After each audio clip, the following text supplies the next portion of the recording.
people that you see leaving, because nobody ever leaves. And when they do, I finish up quick, believe me. But I couldn't take pictures at the beginning.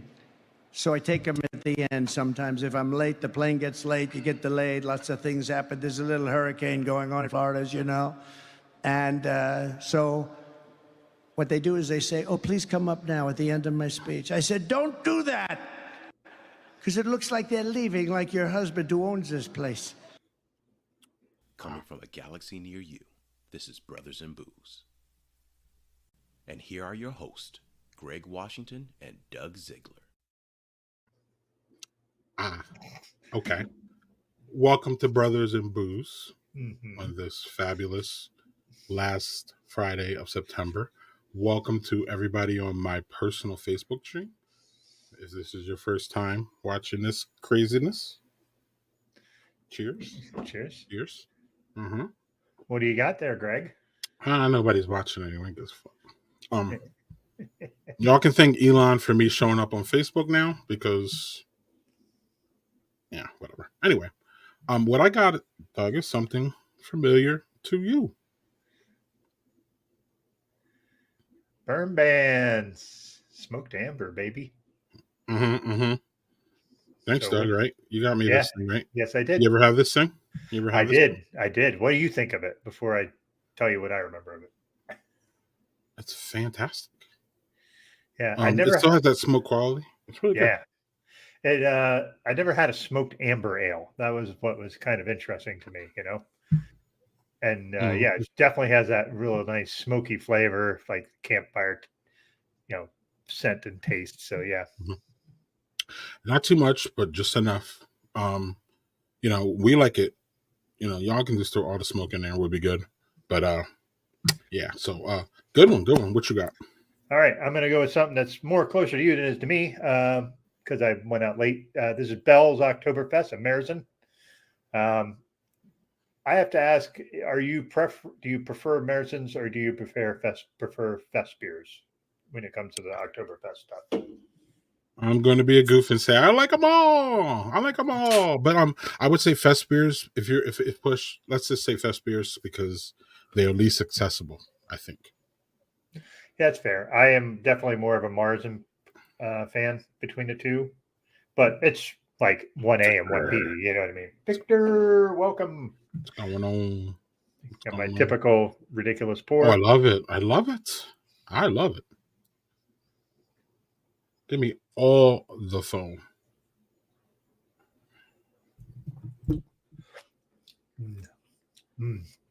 That is very good. That's tasty, malty. Yeah, that's very good. Good job, Bells. Right to the style, too. So I like it when they execute that style super well. Bells? Yeah. Yeah. They don't make a bad beer. No, they really don't. You already know that. Nice design on it, too. Just, kind of standard Oktoberfest look, but I like it. Yeah, very good beer. Cheers. Okay, we have...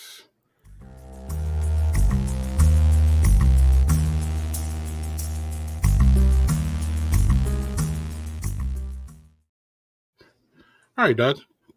Take away the first one. Okay, so just a few weeks ago, actually, we had M. Souter, Pints and Panels, on, and her new book, Pairing Beer with Everything, is out. So, that's she talked about it when she was on the show, so how it was an upcoming release. So, she was just over in Oktoberfest herself judging beers. So how cool is that? She did a whole photo where her and the rest of the judges were there. It's like 100 freaking judges. Like crazy how many judges are there at Oktoberfest. But yeah. So congrats to M. And all right. Good job, Daniel. Daniel is a wonderful supporter of everything we do and many things that our guests do. So shout out to Daniel, of course. Yep. Next we have our friend Angie and our friend Jerry. You see him there, and our friend Brandon Montgomery up there, and our friend Smitty's there, and I might recognize someone else, but I didn't really look. The Black Beer Delegates had a great time at Vector Brewing. They don't apologize for recognizing their influence on craft beer. So good to that. Y'all always can catch Angie on Monday evenings. Her promo is always in our outro, so Mhm. y'all can check that out. But it's always it's Being Black and Craft. You can find her. Just Google that, and you can find her. So Yeah. Also, did you hear? That's Amani Powell's collab from Barrel and Flow. It's a one beer that she's playing her at the playground. oh, look at I that. just Look at I those just noticed that, so I was like, oh, that's Amani's beer. connections. So Look at those connections. Look at those connections. So next, our friend Afro Beer Chick, who will be here in a couple weeks, and who was here a couple weeks ago. She put out a post, as you can see, probably like 10 hours ago now. It says, just for y'all's knowledge, member of the Coors family, Molson Coors and Beverage Company are the architects and major donors of the Heritage Foundation, y'all, which drafted Project 2025. I don't think we have to go into that. If you don't know what Project 2025 is, you've probably been in a cave in Maine. And if you've been in a cave in Maine, Doug and I are jealous because we will probably prefer to be a cave in Maine or to deal with the entourage of this damn election and all the fucking crazy shit that's going on with it. And that still continues, and it's going to continue another month. So we better batch down. But be careful whom you support, using consumer profits to support an agenda that wants to strip civil liberties. She's no lies told there. nope. So those unfamiliar with Course, she lists a whole bunch here. A lot of people that watch us generally probably don't drink these things, but there are times where we're just out, and you're out, and there's really not, sometimes you're like, hey, I'll just have a Miller Lite and it'll be cool. So y'all can take action whatever way y'all choose on that one. Uh, you know, that's Yeah. really nothing really more to say on that one. Um, and then our friend Rachel wants to wish all of y'all happy Oktoberfest. So, not really news, but it's fun to see Rachel out there enjoying beer like she does, and her persona when it comes through pictures. Some people's personas don't come through pictures, but this lady's does for sure. So, Yeah, for shout sure. out to Rachel. Yeah, I wonder Any how hot it comments? was. Wonder how hot it was outside when she took that picture in Arizona. I know. Mm-hmm. She But probably had yeah, to slam that beer, or it was going to be like warm in like 2 seconds, right? yeah. So, cheers to all that stuff. Yeah. Let's see here. I got some. Some.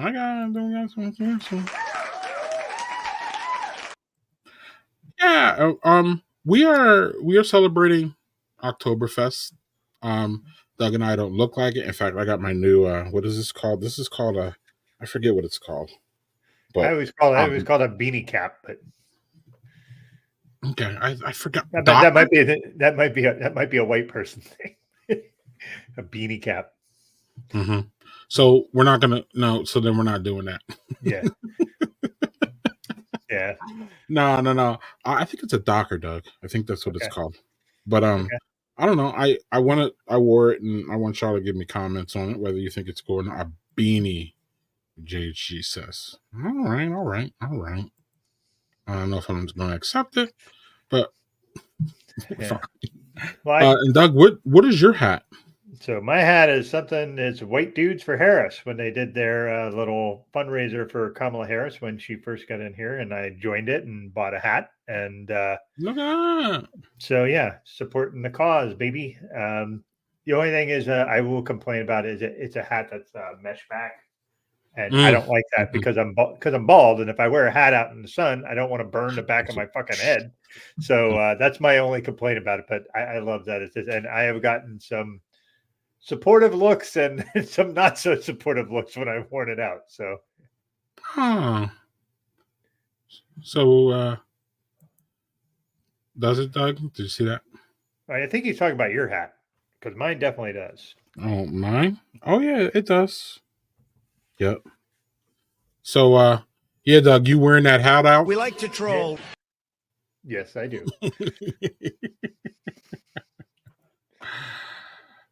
Oh, so not a beanie. Okay. Okay. All right. Well, so yeah, so Doug, we'll celebrate Oktoberfest. Oktoberfest is what the big or the oldest beer festival in the world, held in Munich, Germany. The only 6 breweries can deliver their beer to this thing. I guess there's 6 tents, or there's like 8 tents, and then 6 big breweries. And I don't know, I never been there. That picture there makes me want to go, and it also makes me not want to go at the same time, Doug. Where where are you at with that? Yeah,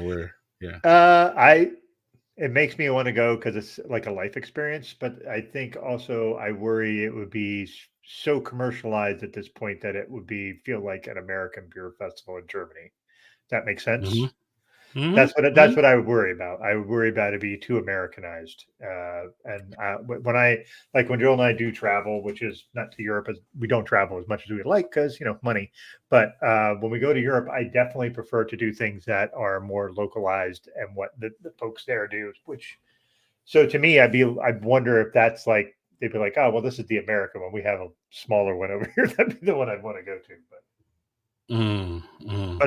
But I also know if I showed that to Joel would be like, absolutely not. Too many people. And I don't blame her on that because that's a lot of people. I think one of your favorite clips on the internet describes it the best. Sometimes maybe good, sometimes maybe shit. That is such a great clip. I don't know why that cracks me up so much. But he's right though. Yeah. He's right. Yeah, he's right. No Brimco. Yeah, I got it off of No Amazon Co. I don't know. It was like $6, Doug, and I was like, of course, TikTok's influence on me. There's a guy on TikTok that I watch, and he has one, and I was like, oh, let me see if I can get into one. And we're gonna talk about wardrobes here kind of soon because I was talking about we're gonna talk about wardrobes too. We're also gonna talk about rock music tonight, y'all. We haven't talked about rock music. We're big music fans here. Rock is a genre, obviously, that everybody knows rock. There's a lot of genres of rock, though. I don't know if there's as many genres of rock that there's IPAs, but we're gonna get into all that and kind of soon. So without further ado, I think it's it's time for our guests. We did all of our actually, Doug, real quick before we do, we're gonna talk about this real quick. Next Wednesday. Oh yeah, next Wednesday it is our very last installment of Jonestown. We've done 2 other episodes. This one is about the life and death of the People's Temple. This one's on YouTube, so that is going to be interesting to round that out because Jonestown is. You could spend 2 months. You could spend 6 months, like because we only do one show a month. We could spend 6 months going over Jonestown because there's a million pieces to it. But so this is without doubt the biggest cult we've done. At least biggest cult story. So yeah, it'd be cool to kind of put a little bow on that. So Wednesday. Okay. All right. I got nothing, man. I got nothing on this stream. Doug and I. This is a Doug and I creation, and Doug and I Renee creation for sure. I gave him the kind of inspiration, and I wouldn't say the push, but like, hey, y'all should do a cult show. And they were like, hey, we should do one. So it's kind of all of our little thing here, but I don't know, like y'all wild though, because I can't. I just can't. I couldn't do it. Like it's just so much. Like it's just so much, Doug. Like especially, and then like every month, y'all. I can see why y'all take a month off because sometimes I think y'all just need to be like, all right, like this is. Some of that shit is pretty heavy. Ooh, like y'all don't know, man. Y'all should check in there. Mm-hmm. Yeah, we've had some of them where we were like, there's been many times where like Renee and I will be messaging each other, and she's like, "I need to step away from this from a little bit. It's just too much."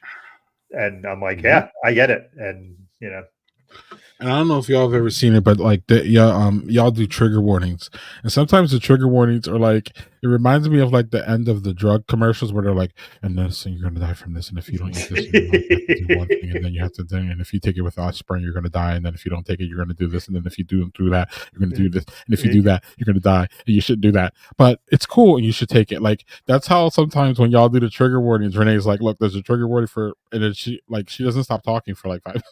It's like, oh my God. Yeah, some of them are pretty. It's funny. It's just some of them we've only had a handful of trigger warnings, and some of them are like just basically all of the trigger warnings you can think of. Just put that right up front. Yes. What do they say in Hearts Tram? All of them. Like, give me all the cards. Yeah. Oh, and then real quick, y'all. Next week, Doug and I will be here together, alone, just like this goofy stream started 4+3, 5, 3, 4, 5+ years ago. We don't even. We're like a wedding couple that doesn't even celebrate our anniversary, Doug. So we we Pretty just much.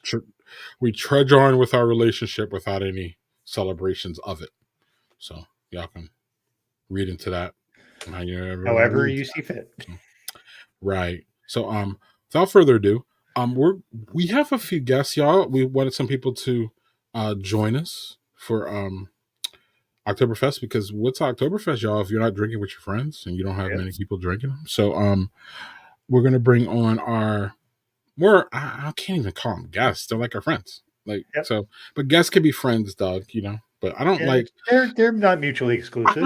But I don't like all this formal shit. I rarely call this a show. I call it a stream, and I don't know. I don't think I'm a host. I'm just some dude that just talks shit while he drinks beer on Friday. All these like formal names, Doug. So anyway. All right. These guys are our friends. They'll be very familiar to you because, well, they should. And if they're not familiar, you don't watch the stream like everybody else, and that's fine. We're not no judge, because we barely watch the damn stream. If we weren't on the stream, we probably won't watch it. So there's that. Anyway. Wow.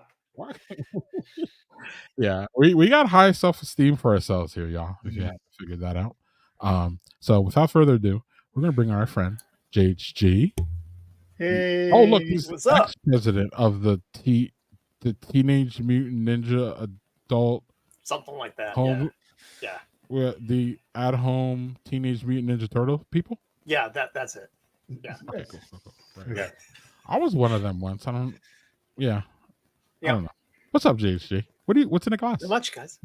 I have our friends at Port City have their Oktoberfest out now. Jealousy. So Jealousy. I had to get myself some. The color on that looks lovely. It is fantastic. It is a Marzen style lager. Hello, everybody. Oh yeah. Hello. Nice and toasty, not overpowering, and just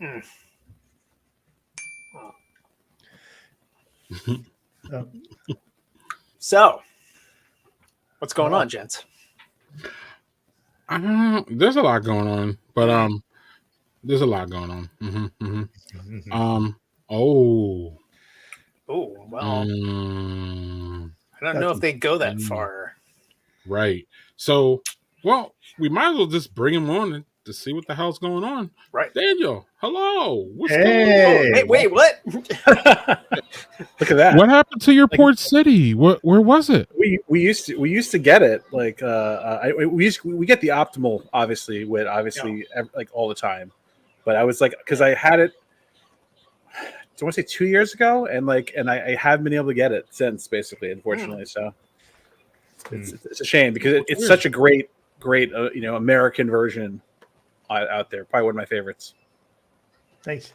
Well, what's in the glass since we can't have that? Oh, so I just cracked open. So I did the Athletic Oktoberfest earlier. So yeah, that's exactly. So that's what I had. So yeah, and then I had the after that I had the my German OG original German, not original gangster classic after that, and now I'm opening up. I just opened up this one. I haven't had these guys before, but I heard them. Steal This Beer did a bunch of episodes over there at this place, Strange Bird. Up there, and so I've never had their stuff before. But it's just German malts, tannning hops, lagered. Obviously, they're very big. They're very big into this. Apparently, I haven't had any of their beers before. This is my first foray into their stuff, but I hear that they're amazing. So, Strange Bird, where are they out of? They are out of Rochester. Rochester. I've never heard of them either. Yeah. So Strange Bird. Yeah, I think they're a couple. They're just like maybe like 1 or 2 years old at most, but they came out of the gates hidden pretty hard, from what I heard, basically. But I think there's like a lot of these places, like even in JHG's country, they just come out of the gate swinging now. Yep. Very Well, much you so. got. I mean, in this environment, I guess you got it right. Truth. Yep. Yeah. So, Howard, so did you just open the Strange Bird one? Yep, just opened it. Okay. Yeah, so it's definitely got this crazy there's like this minerality here. I don't know if this is like the Rochester water. When I heard a whole conversation about how Rochester gets its water from two different sources apparently. So depending upon which neighborhood you're in, your water source may be like a little bit different. Oh, so I don't know if that's what I'm tasting here, but it's like this like kind of this soft minerality that comes off on the mouthfeel. Hmm. Curious. And Daniel's got that big ass stein there too. Oh, yeah, this you might this might look familiar to Greg. Yeah. Oh yeah. The one we got from when we did the collab with Sierra. Yes. Nice. All right. Well, it's all good to see that everybody's dressed up for Oktoberfest. Good work, guys. Good work. If I had a pair of later hoods, I probably would not fit into them. But yeah. So we all get a for that. Fair. I had a hat at one point from my son's hat. We got it for it, and then I don't know where it went. I tried looking for it, and I couldn't find it. So. But we're typical Americans, knowing how to celebrate other people's traditions, which is we don't, and we don't know how. Do them our way. That's good enough. Yeah. We're doing it the American way. Got the beer, right? Yeah. So listen, no bullshit. Do y'all like the hat? Y'all think it's cool? I got mixed reviews in the house, so I like it. Me too. I like it. It's good. Yeah, so one of the cool things about my boys is that they're coming of adult age. So Doug knows this, but I don't think Daniel and JHG have this experience yet, which is like I just been pushing them to, get their own style and to figure out what they feel is good on them, what they like to wear. So then over the past year, I've been buying random things. So like one of the random things I bought was I just bought a couple bucket hats. So then I got the bucket hats. Oh, look at that. Cool. I got a couple bucket hats and I just gave them to him. And one of them loves the bucket hats. The other one's like, meh. So then he got the bucket hats, and he wears the bucket hats. I got him necklaces. I got him different, and it's all cheap things, but it's just for them to try out bow ties, big ties, dress shirts, all those things. I wasn't afforded this when I was a kid.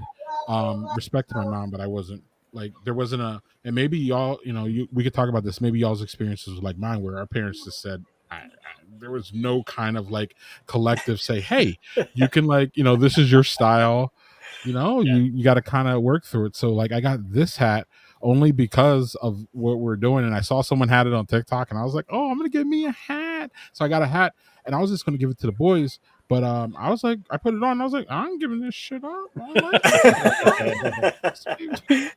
Y'all get too much of my shit. Nothing wrong with that. But it reminds me of that video that what's his face? It was Fallon and Paul. What's his face? Giamatti. No, the guy who never ages. Rudd. Paul Rudd. Yeah. Yes. So they did this thing called Teeny Weeny Beanie. and it's a ridiculous song, but I remember it's been shared on my For You page 1,000 times over. so yeah, and then I got a hat. I got a big head issue, so I can't just wear all kinds of hats. So if one even looks semi decent, I'm like, oh no, this might be a keeper. So that led me to talk to y'all, and with getting involved, as y'all know, as fathers, your kids will draw you into some things you never thought that you would ever be into or ever talk about or ever want to talk about sometimes. And so this whole wardrobe thing has given me the introspective to look in my wardrobe and be because as parents, I think we just get through and we're just not, especially when they're young and they're puking and they're all over the place. We're just I'm just putting the shirt on. I don't give fuck? Like, whatever. And I've been an at-home dad, so then I would really rarely leave the house. So then I didn't have to be like professional like Doug and Daniel at the have like professional clothes. I know Doug, before the pandemic, you know what I'm talking about though. You had to go into Yeah. a place. So I didn't have that. Jay, she could probably relate to that. So I Mhm. look at my wardrobe now, Daniel, and I'm like, wait, who wore all that shit? Why the fuck are you doing that? Wait, what the hell's going on here? Who bought that shit? So like I'm literally flipping over my thing, but there's also a level that, I'm over 50 now, and a lot of these clothes I bought when I was 30. And I'm just not that guy anymore. I'm just not. Like, he's cool. He was cool. Don't get me wrong. He wasn't that bad, but like I'm just not that guy anymore. So I'm like flipping my clothes and trying to every shirt I have is a beer shirt, y'all. It's just ridiculous, actually. So like I just wanted to ask y'all. I just explained my wardrobe thing, and I'm working through it with my kids. It's funny because we had to drop off my son for a procedure today, and me and the oldest I was like, "Yo, where do you want to go? You want to do something?" He's like, "Yo, let's go to Kohl's." So we went to Kohl's, and we were both shopping, and I got a shirt, and he got a shirt, and it was just cool. And I was just like, it's got me in this whole wardrobe thing. Like, so I guess a question to y'all is, first of all, do you have any comments on what I said? And also, like, do you ever look at your wardrobe and say, as you get older, like, man, this isn't me, or do you not care? Like, I mean, all of y'all are married, and I'm in long-term relationships, so it's not like it's not like you're single and you're trying to impress someone, or you know what I mean. So like, how does it all go? I guess we can start with we'll start with Doug, and then JC, and then Daniel. But like, so Doug, where are you at with the whole wardrobe thing? Your kids are older, so did you go through this progression with them where you were helping them, or is it just like, hey dad, does this look good, and you say yes or no, or is it even that? So address the part about your kids, and then get to you. Like, what kind of wardrobe are you guys? Are you still looking for clothes, or are you still wearing the same shit you wore 20 years ago and you're not changing that? What's going on there? Okay, this has a lot of layers. So I have 4 kids, and one of them will be like, "Hey, how does this look?" I have one kid who asks, and the other, like, my youngest, he is a shoe horse. He's an Art Eddie in training. He has sneakers for days, and he doesn't get cheap sneakers. He gets fucking $300-400 sneakers, and I'm just like, dude, like I'm so not that. Like, I have one pair of shoes that I wear around, and I have another pair of sneakers I use to do yard work, like mow the grass. That's my sneakers. That's it. I have a pair of boots that I use for hiking and working, and I have a pair of dress shoes, and I have some. I always call them flip flops. I got corrected by my kids that they're called slides. I don't care. They're flip flops to me. So, but as far as fashion, like I have, like Greg, I have an inordinate amount of beer shirts. And before the pandemic, I had to drive into work every day, and I had to wear collared shirts. And I was actually doing some fun things with, like, I have one collared shirt that has octopuses on it, and then I have another one that's like this really awful Hawaiian shirt with corgis in it. And I like that. And then the pandemic happened, and it's like, well, who gives a shit? I'm at home. And so a lot of times I am just wearing shorts and a t-shirt almost all the time at home. And I feel bad because my wife wants me to dress nicer, even if I'm home. And I don't blame her. Like, yeah, I dress like a bum. So yeah, but I do have some. My wife did give me some sweaters after my heart attack because I was cold all the time, and I got some very nice sweaters, and they look pretty good on me. And I'm a utilitarian, so I need something to have multiple uses. Like, if I can help it, like I don't buy things that are like, well, if I have, okay, well, I can wear this here, I can wear this there. So I tend to buy things that I can wear in different environments. But I would like to dress nicer. I just am comfortable doing what I am. And Greg, I have shirts that are 15, 20 years old that I still have, that I sometimes wear, and some, but not many. I would like to get some shirts that, at least t-shirts that are a little more diverse than just beer. But yeah, from a perspective, the problem is I feel like I'm like every other over 50 white dude that just kind of looks like the same.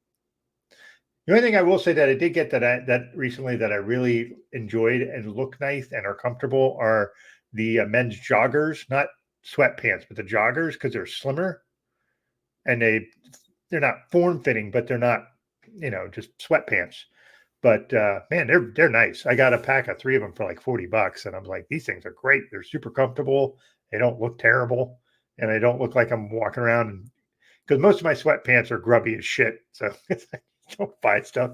So yeah, that's my whole thing. I would like to dress better, and I have the means and I have the clothes to do so. I just generally get up and throw a t-shirt on, and so yeah. So before we get to JHG, I want to answer to this comment here. I've gotten to the I buy clothes at Costco now level of wardrobe indifference. So funny you say that, Jeff, because I just picked this bitch up the other day. A goofy ass flannel, which I've never owned a flannel. It's kind of heavy. I've never owned flannel like this, Doug, ever. And this is $15. Like Costco. A person in the northern United States not owning flannel, that's kind of weird, isn't it? That's what I'm saying. Well, respectfully, I always associated. Here we go. Here we go. Y'all came for this part. I always associated flannel with white people. Sorry. So Grunge music. No, you're right. Not everyone is lumbersexual, as they say. So. Yes. Right. But I'm embracing my outdoorsman. So then today, I told you my boys and I went, or my oldest and I went to Kohl's, and then what I did was I got like a black and a red shirt that goes under this. There so you go. then, yeah, I'm gonna do the old lumber. Match it up. And look, look, and I got the hat. The hat's gonna go with it too. Look, the hat. Look, right. But Costco's, Mr. JT, as we'll call you for here, we know who you are, but Mr. JT, look, man. I'm telling you, like it's hard to go into Costco and say no to those things because seriously, this thing is like 50. This thing would be like $35 over at Kohl's. You know what I mean? And it's totally. Like, it's literally 15 at Costco. It's idiotic. Yep. What's up, Doug? Looks like you have something to say. No, I was just gonna say I like flannels are super comfy, but I always associate them with grunge music. Also fair. Fair. Yes. So and like my wife actually likes wearing flannels. Like she'll wear camisoles and then wear a flannel over it so that like if it gets warm, she could just. But the flannels look good on her. I should maybe take a hint. You already know. Yes, and he already knows. And we are definitely going to talk about grunge music. We're definitely going to talk about grunge music here soon. So thanks for that little harbinger there, Doug. But yeah. So something my husband runs into is finding something that's not a golf polo or t-shirt. There's not a lot of variety. That's true. Mm. Yeah, and then if you want something that's a little dressier, it's like a dress shirt, like that you would wear like under a suit coat, or you know what I mean. It's not like or the atypical stuff is uber expensive. Yeah, like $60 shirts. Like, no, I don't need to spend $60 on that shirt. Yeah, the oldest found off the clearance rack. He found a nice pair of those stretchy jeans, regular price $75. He paid $23 for them. So I'm like, this is why we step in, and like it's great because he already knew like where to make the beeline. I was like, I taught this kid well. He like makes a beeline for like the clearance section. You know what I mean? He was like searching through there for right. This is all. I was like, all right. You do listen sometimes. Okay, good. So JHG, where are you at with your wardrobe? I know your kids are younger-ish. They're getting older at this point for sure. And they might be getting to the point to where they're wanting to do their own style. And so how do you handle this? And then what about your own style? Where do I start? Well, let's start where Doug started with the kids. A 17-year-old and a going on 11. 17. Yes. So senior in high school, and he definitely has his own style, and he got his style on his own. It took him most of high school to get there, but between junior year and now, he has a definite defined style. It's just very basic, solid colors, black, white, gray, blues, and blue is about the most color that I'll throw into his wardrobe, but very monochrome, and that suits him. It makes it easy for him to get dressed and go. Doesn't have to worry about crazy t-shirt designs and all the shit that he used to wear when he was younger. And then on the flip side, his brother is already at 11 garnishing his own style. He already knows the kind of colors he likes. He knows the kind of patterns he likes. He's into cats, so there's cat references in his stuff. I mean, he's very secure in what he likes to wear and the colors he likes to wear, and he, you know, will show it off when he gets something new. He'd be like, "What do you think of my shirt? Do you like this shirt?" Or, "I think this is a really comfortable shirt." And I'm like, "You do you. It's so great to see you get into your own style and do your own thing and show your own personality." When I was starting out as an at-home dad, it was probably the opposite, and I was fighting all the, like, falling into those stereotypical parent norms of, "Don't wear that. That's crazy. Why are you going out?" And but I evolved over time to be like, you know what? You do you. Your style is your style. I had my own style, and I can't, you know, impose my style on you because I don't know what you're like into. And even, you know, when you're at a young age, you have no idea what you're really, really into. So Right, right. Also, you know, I don't think a lot of parents think about it. When you're giving advice, you're coming from your era, which is what, the yes, 70s and the 80s. Don't try to right, do that to your kids. right, Please don't do that. right, right, Because please Yeah. right. don't. Like, it's bad enough if we would do it now, right? With the whole, I Mhm. mean, Doug and I can't even get the whole spiky hair thing, so that would be, you know, Nope. hairspray and all And that. no one's advocating for sequins anywhere here. I'm sorry. Right, right. Tiger style. Tiger stuff. Tiger style.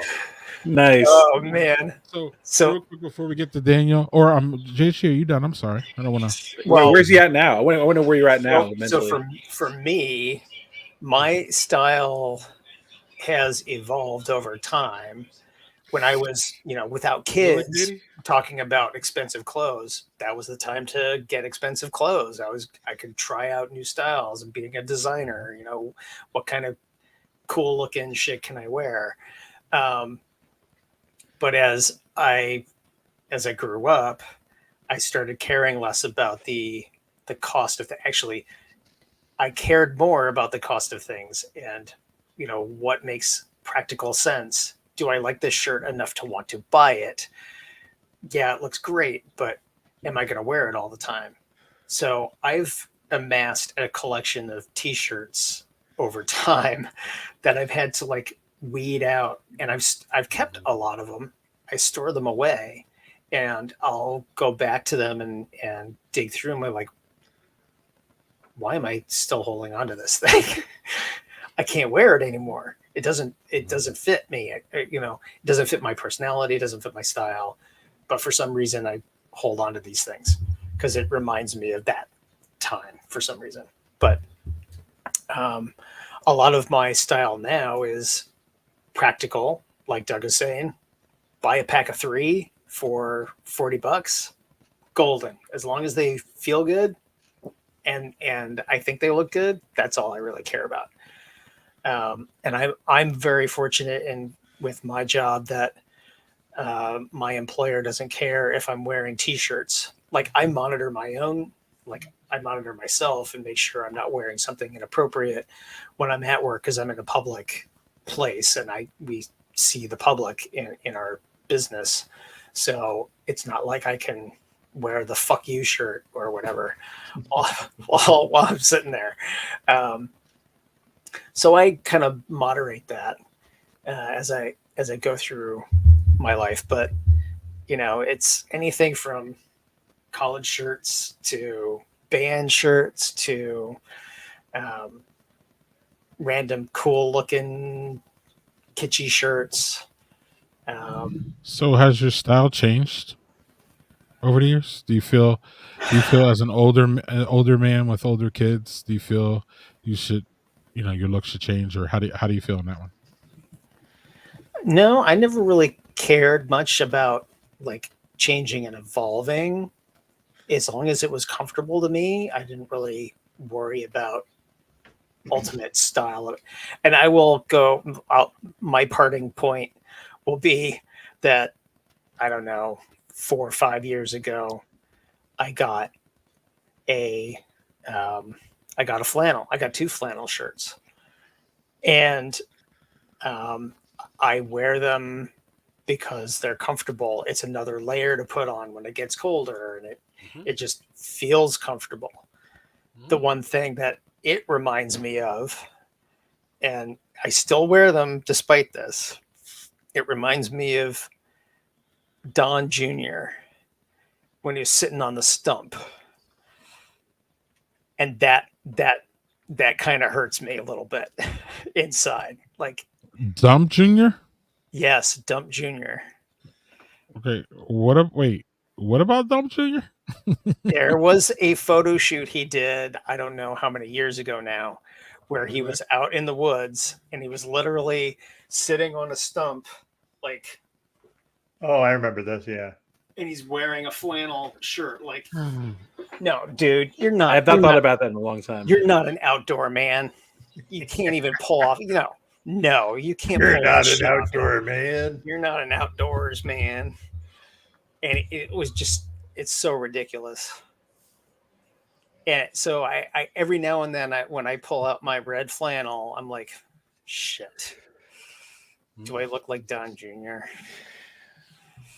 And then I let it does go. Look like my red flannel? Does that look like my red flannel? Because I'll just take that shit back. A little bit, yeah. Well, I should have got the fucking blue one. Anyway, I had a Festweizen, y'all, from Great Doug. Look at this one. There it is. You got it. There you got it. Yeah. Nice. Festweizen. So I guess it's kind of a Fest beer, but it's like a Fest Hefeweizen kind of thing going on. Nice. Look at the color on that. Yeah. Can we see that? Can we see the color on that, Greg? Because man, that's beautiful. Woo. It's like got that, like more of a ruby thing going on there. Yeah. Where's my damn mouse? Okay, there we go. Yeah. Oh yeah. It's much better. Yeah, I got much review now. Yeah. It looks great in the glass, man. Yeah, that's a good glass, by the way. It's a lot darker than a normal Fest beer because Fest beers are usually lighter looking than Marzens. But this is a Festweizen, so it's just good. It has that banana and that clove and all that bullshit that you want from your Hefeweizen, but it's also it's lighter and it feels like a Fest beer. So it's all good. Doug, you have your second, right? And then we'll get to Daniel. That's what I was going to say. I want to know what Doug's drinking. Yeah, so I picked up the Omegang. Oh, nice. Ooh. So Marzen style Jealous. lager. So another cool German style label. I like that. But see, this is almost the same color as Greg's. But yeah. So, but it's a little bit lighter. But yeah. So I would say the Bell's one is better. This one is kind of just a little bland. So, which is surprising because Omegang usually makes really great beers. That one is a little bit on the bland side for my taste. And an Oktoberfest can be bland too. Sure. I wonder what yeast they used. I'll see if I can figure that out. Well, I mean, because I'm not sure what they normally keep because they're not tremendously known for making a lot of lagers. So I'd be curious.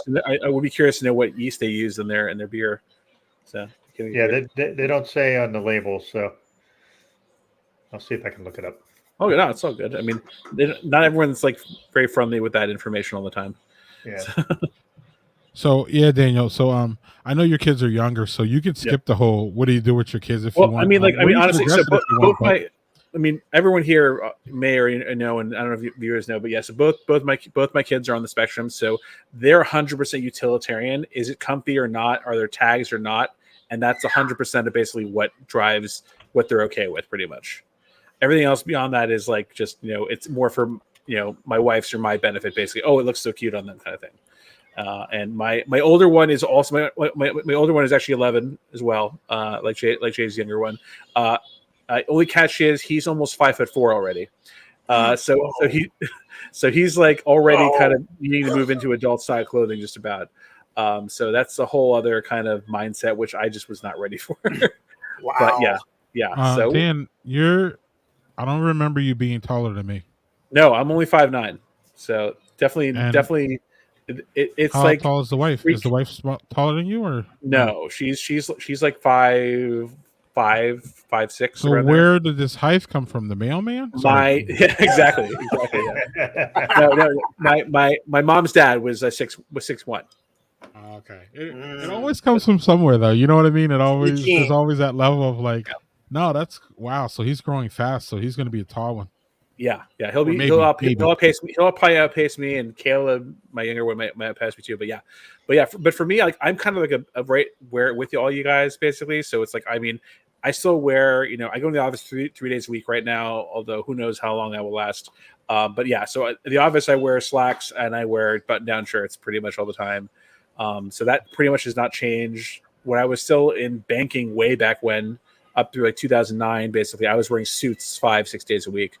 So that was a real turn for me. I mean, I wasn't so Stinson level, I want to suit up all the time. I just had to do it basically. But yeah, so but that pretty much defined like what I wore. But now it's like this kind of thing is very typical. Like is for my non-work attire. It's pretty much either nerd related garb. I have some brewery stuff. I need to expand that more because I don't have enough of the breweries that I really love and support. I need to get more of that. I've been slacking on that. But other than that, basically, it's like it's like YouTube and other channels out there I support. So you'll see I have like a lot of Star Wars YouTube channels and a couple other ones as well that I just buy to support basically. And that's pretty much like 90% of my attire. I don't have any accessories like beanies or like that, but I feel like I could try it out maybe, but no, I never got into that. I mean, the most I ever did is I used to wear some necklaces basically here and there. Mm-hmm. I had a Star of David for a while, obviously, and then other than that, I had of all things a Cowboy Bebop necklace. For a while, basically, I used to wear as well. Wore them both religiously, pun intended. Yeah. But yeah, other than that, yeah, just like I mean, like I feel like could I pull off? I don't think I'm a fedora guy, but you never know. I might try it out later. My dad was always very big into hats. When I was a full-on full-time designer and was all big on myself, I got one of not a fedora but a very similar style hat that I would wear to work, especially during when I would commute in Massachusetts to work. When it got cold, I needed something for my head, but I would wear this particular hat every now and then. I thought it was the shit. And I don't know that I could pull it off anymore. I don't know that it fits my style anymore, but I still have it. It's still around. But now, like, if I go outside and I'm doing yard work or I'm going to be out on a long walk, I know that I'm going to be outside for an hour or more. I've got a stupid, ratty white cowboy hat that is like straw hat or whatever that I will wear because it covers my head. Yeah, It's utilitarian. Scalp sunburn is the worst. Yes. Yep. So, I wear that solely for head protection more than anything else. That way I don't have to put a lot of sunscreen on my face and then have to deal with that weird feeling of that guck on your cheeks and in your hands and all that crap. So JC, you mentioned something before about having a lot of like older t-shirts in rotation. And this made me think about, because I actually have a bunch of old t-shirts in like a storage crate, I think at my parents' house of all places. It made me think about this. So just today, REM posted it's the 30th anniversary of Monsters release today. Speaking of rock music, basically. Yeah. And like I remember going to that show. I think I still have the tour T-shirt from from Monster. Wow. Nice. Like, in that crate. So nice. I was just curious, what is one T-shirt that you have in like way back when that is like crazy like that? It evokes a memory. So talking about being a nerd and nerd shirts, I have a Far Side shirt.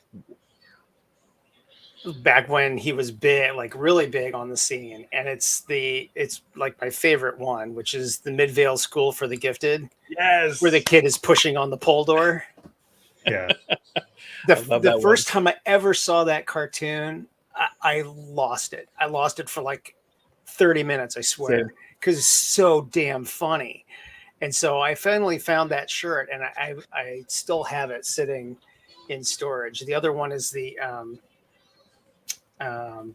god sitting at his computer to smite people, like with the smite button or whatever.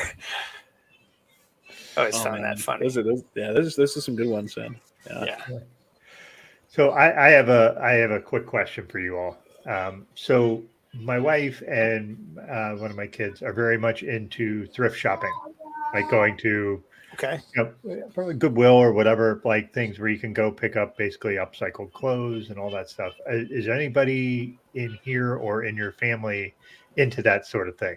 Like, is that something that you do? Like my wife and my daughter love going there, just finding weird stuff that like they could use. Like that's not. I don't do that. I could probably do that considering all my clothes are old anyway. But I just wonder if any of you do that at all. Well, after we went to Kohl's, we went to Goodwill, and we were shopping those racks. So it's kind of the same thing. We didn't find anything, and then my son reminded me that when our last trip to Pittsburgh, they spent like one of those days that we were out doing our beer thing, Doug. They went to like 5 thrift shops in Pittsburgh just to look. So yeah, my family's involved. What's up, JHG? I won't sing it, but $20 in your pocket. Yeah. We don't want to copyright it. Yeah, popping tags and all that stuff. When we as a family were in a transition between jobs and moving to a new place, one of the things that we did early on to conserve our money, because money was tight, was to thrift shop and go to thrift stores to find clothes instead of going to a Kohl's or going to Amazon and buying shit online, because it was a way to control our spending and still find clothes that we could wear and not feel ashamed to a certain degree. But and so now we're able to turn that around, and now we're giving back to Goodwill, and we're donating the clothes that we don't wear anymore, because why just throw something away that somebody else could wear and could use, especially in harder places that need that kind of support. Yeah, I'm with you. I mean, we, depending upon like what most of my stuff is honestly not like super high tier for the most part. So most of it will just get donated to like a local shelter or something like that. And then the more upscale stuff that my wife might have for work and whatnot that she would want to do that, she will attempt to resell it obviously at a major discount from through Poshmark or some place like that. But yeah, so I think it's a combination of both things for us basically, just because it's I usually wear a lot of my t-shirts literally until they're like literally unwearable. So in most cases they do just end up in the trash. Yes. It's like if there's more than 3 holes in it, basically it's like that's my wife's rule. Like I know you love the shirt, but you have to get rid of it. One of the few shirts that I bought that was expensive years ago, like almost 2 decades ago, I wore that thing into the ground. I loved that thing so much, and I wore it to the point of it having holes in it. I'm like, and it was a white shirt, so of course it had the pit stains from wearing it so much, right? And I just couldn't hold on to it anymore. So I went to the site that had the shirt that I bought, and they still had it. And so I got a new one in black instead of in white. There you go. Because I like the design so much. They make it Affliction. You've probably seen a lot of. Speaking of rock bands and rock music, there are a lot of bands where they wear Affliction style wear. So that's where I originally saw it back in the day. Somebody wearing an Affliction thing, and I was like, "Oh, that shit's cool." So I had to buy one. but I like it so much that I had to buy it again. All right. I didn't even open this one yet, though, but I have. Ooh, porter. Red Velvet. Who's that? You have this one? Ithaca? That's our Mythica brewery. Ithaca. Yeah. Nice. Yeah. Yeah. Doug, you've had this one? Yes. Yeah, because you gave this one to me. I don't know if I've had that one. That one doesn't make it that far down usually. To even. Yeah, they had it out here. I think this was a limited run Okay. they did around here. Ithaca brewery for me is a very, very, very, very hit or miss, mostly miss. So hopefully that one I thought was pretty way back when you had the chief Jeff O'Neill. You know, he's the guy who created the OG recipe for Flower Power. Way back when that was there, and obviously he's since gone on to, he was from there. I think he went to Peaks. He was at Peak Skill for a while, and obviously most famously now he's the head of operations for Industrial Arts. Yeah. So, but again, it's some of the recipes now are definitely a far cry from what they used to be. I think. Yeah. Yeah. So what do you think, Greg? Yeah. Porter. That's what I feel. That's what I feel about most of Ithaca Brewery's beers, to be honest. I mean, a handful of them. What would ABC say about it? Oh shoot! Look, she won't. She'll bitch about it without even drinking it. And if she's watching, of course, I'll pay for this in a couple weeks when she returns. But it's whatever. Either way, she's going to say some dumb shit about porters. That's literally the only time the woman is wrong. But whatever. Oh. So JHG mentioned his time in Massachusetts, and so I think that's a good segue for me to talk about the beer I'm currently drinking. This is 2022 gold medal winner GABF. This is Mighty Squirrels Oktoberfest. They're Mighty Squirrels. Yes, in Waltham, Massachusetts, so the home of my alma mater, Brandeis University.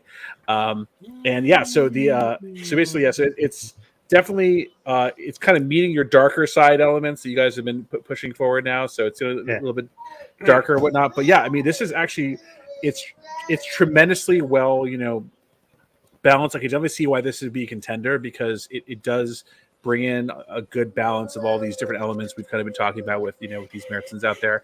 So yeah, I can definitely understand why it was a gold medal winner. It's definitely super tasty, and I never see Mighty Squirrel down here at all. So it's like when I saw it at my local, I'm like, yeah, I'm definitely gonna pick this up because I've never had this before. So in 2022, no less. It was a 22 winner, yeah. So it's like it was when I saw them win. So it was. It's not an older beer. Just this was the one in 2022. That's okay. That's sorry. Yeah, but no, that's why I hadn't had it, in the past 2 years since they first won, obviously. So I mean, the fact that I saw it there, I'm like, I have to get this. I just didn't have a choice because, yeah, I choice. So right. There's no choice. No choice. Right. Except to choose to get it. Fair, yeah. So. We have no choice but to do this.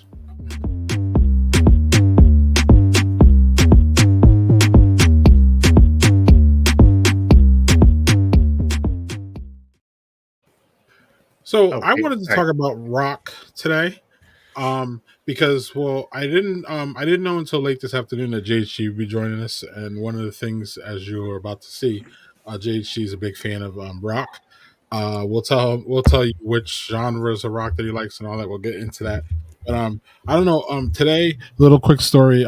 Today coming home from running errands, me and the oldest were in the car, and he was Master of Puppets from Metallica came on.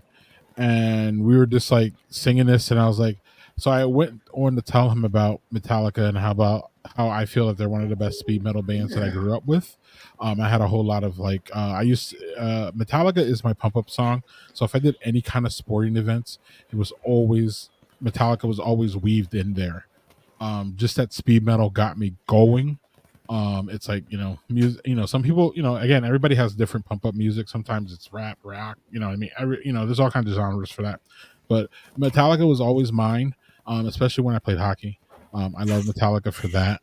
So, talking to the boy, and I was like, every time, he would go, Master, I would point to him, and my son would go, Master. And I was like, yes. So then we were talking about, we went to the whole evolution of Metallica where JHC and I talked about this probably so many times about how Metallica went from speed metal to basically hard rock, and how their fans were like, "Fuck you," basically, especially the diehard ones, right? But when Metallica did that, they really opened themselves up to the mainstream, and a lot of again their original fans hated that. But I can probably tell you that their wallets didn't hate it at all. No. So that so Nope. that being said, hey man, you work for a living. That's their job. Y'all can say what y'all want. That's fine.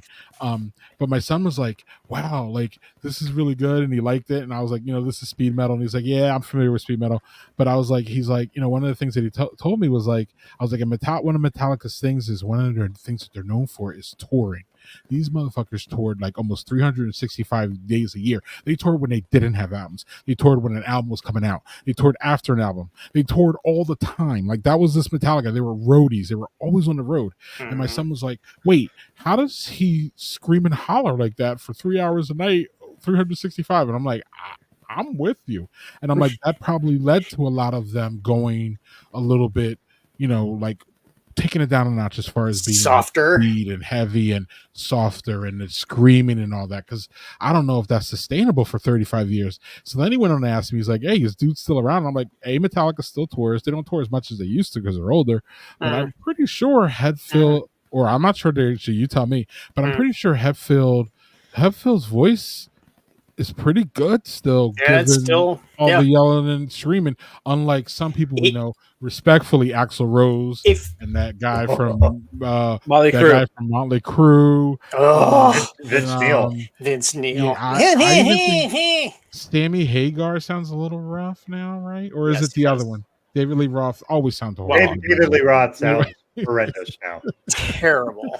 But but there are people like Mick Jagger still sounding pretty damn well from what I know. Right. So like my son was just like, wow, and I was like, yeah, they sound. He sounds pretty good. So like we had this big conversation, and then I get home and Jade, she's like, yo, I got my beers and I'm ready, and I'm like, yo, you gonna be on? Because I didn't. Maybe he told me before, but I didn't know. So I'm like, dude, let's talk about rock, because I was just talking to my son about it, and Jade, she's gonna be on. So with that being said, after my story, y'all, rock is a genre that I feel is complicated at this moment in time. I believe that we had better rock years. I was telling the fellas that I think rock's heyday was before, like I think in my limited anecdotal evidence, rock's heyday was 70s, 80s, and 90s. But ultimately, you could make a really good ploy for the 60s with the again, I guess Beatles are more pop. They might be more rock. I don't know. We can get into that. But the Rolling Stones are rock. And the whole classic rock genre started in the 60s and 70s. And y'all listen to classic rock like it's going out of style. I don't know how you can still do that respectfully, because I've heard all those songs so many times that my head wants to explode. But I mean, there was Queen. There was, Rolling Stones. There's Led Zeppelin. I mean, it just goes on. There's Frank Zappa on the alternative side. There's just all kinds of great rock music. Hell, some people call Stevie Wonder rock and roll at one point. So like rock and roll is kind of it's kind of a big thing. So I just kind of wanted to talk to y'all, especially when I knew JHG was going to be on, just about rock and how y'all feel about it as a genre today. I feel it's I feel it's the Porters of music. There's still some out there, and it's still good. Fair. Look for that, and you gotta kind of like, what I mean, because it's not even like the ones that we grew up with, like the Pearl Jams, the Soundgardeners, those guys are getting into, well, Soundgarden's not around anymore, but Pearl Jam is, Eddie Vedder's what, 60, 55? You know what I mean? Like, Rolling Stones are what, 80 now? Right. So, and how's Keith Richards still alive? But we could probably do a whole day. So he's either Methuselah or he's got the Dorian Gray situation going on. Yeah, and I mean that with respect, not disrespect. Yes. And Ozzy's another one too. What the hell's? I mean, biting off bats, and Ozzy's a mess, and he's still kicking it. But he saved himself at some point, or Sharon saved him, and I'm not trying to get into them. But anyway, So Rock, so I don't know. For me, so I asked the guy, fellas. Daniel had a busy day, so he wasn't able to get back to us. So Daniel, we'll get to you last, Yeah. but we'll absolutely want to hear your opinion on it because you've been to even some within the past year. You were at Huey Lewis, and Huey Lewis. I don't care what y'all say. Huey Lewis is rock and roll. Now, what genre of rock and roll? They You know, did is a it whole pop song rock? called "The Is Heart of it Rock and Roll." Mhm. correct? It was But the name of the musical that some people don't. I don't know. Some people kind of yeah. Some people kind of like get weird about Huey Lewis. I don't give a fuck. I love Huey Lewis, but I wouldn't consider them hard rock at any kind of point. I kind of figure them like top 40 rock or pop rock. We can get into all that, but my point is, rock is kind of a complicated thing because again, there's a lot of different sounds. I mean, you got from Mastodon, JHG, down to Fits in the Tantrums, and it's just wild that big range. So each of us have some rock bands that we want to talk about that are kind of our favorites or things that are going on. And then just make a comment about rock just in general. I think we're going to start with JHG here because I loaded his things up at the top. So JHG, I don't know if you want to explain, your love of rock, what genres that you like, and then after that we can get into what bands you wanted to talk to everybody about. Sure. Well, my big influence. I mean, if you want to go way back, the first big influence, and we didn't talk about this offline, is Van Halen. I had a friend in elementary school who introduced me to Eddie Van Halen. Introduced me to Van Halen, and I got lost in their 1984 album, and ever since then it was just that was like the gateway was Eddie Van Halen and that sound. So when I eventually moved from where I lived, where I got introduced to Van Halen, was right around the time that Metallica was coming on the scene. And I knew about Iron Maiden, but I'd never heard Iron Maiden. And so all these bands, and you were talking about speed metal, it's like the thrash metal band, that genre became humongous in the rock scene with Metallica, Megadeth, Anthrax, Slayer. Those are the top four, the big four as they call them. Anthrax. Oh my god. And so I jumped from Van Halen to Anthrax, and Anthrax, because of the song Indians, when they had their video on Headbangers Ball on MTV, when MTV did videos, Indians was like, I had never heard anything like Indians before. I'd never heard anything like that. And this is at the same time I'm listening to Master of Puppets, and I'm trying to get into Master of Puppets, but I was having a hard time with it. And I know. Back up what? And wait, that Master of Puppets? That Master of Puppets. Because I had a friend who was not into it, and he couldn't get into it. So it made it harder for me to get into it. But Indians and the whole Among the Living album from back then was like a drug. I listened to that shit nonstop over and over and over and over again. So that whole style and genre of music has so many different bands that either started at the same time or bands that came out of that style. And, we had talked about Pantera, or I mentioned Pantera earlier on. They were like one of those bands that also came onto the scene. You were like, what the fuck is that? Because that was completely different from the other stuff that I had listened to before them. And we had talked about Vulgar Display of Power was like the one album because of the song Walk. That Are you talking to me? Are you talking to me? Are you you talking to me?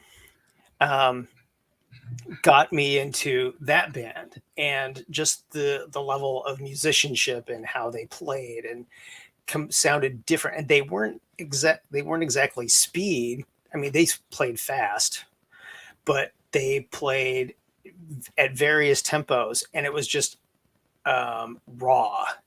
And there was something really different and energetic about the way that they played and they performed. It was very raw, very loose, very open, I guess is a good word to put what their music sounds like. But that whole genre just kind of skyrocketed, and then we were talking about grunge, and grunge came, and it just kind of killed all that momentum that metal had. And we're not just Metallicas and the things of that nature.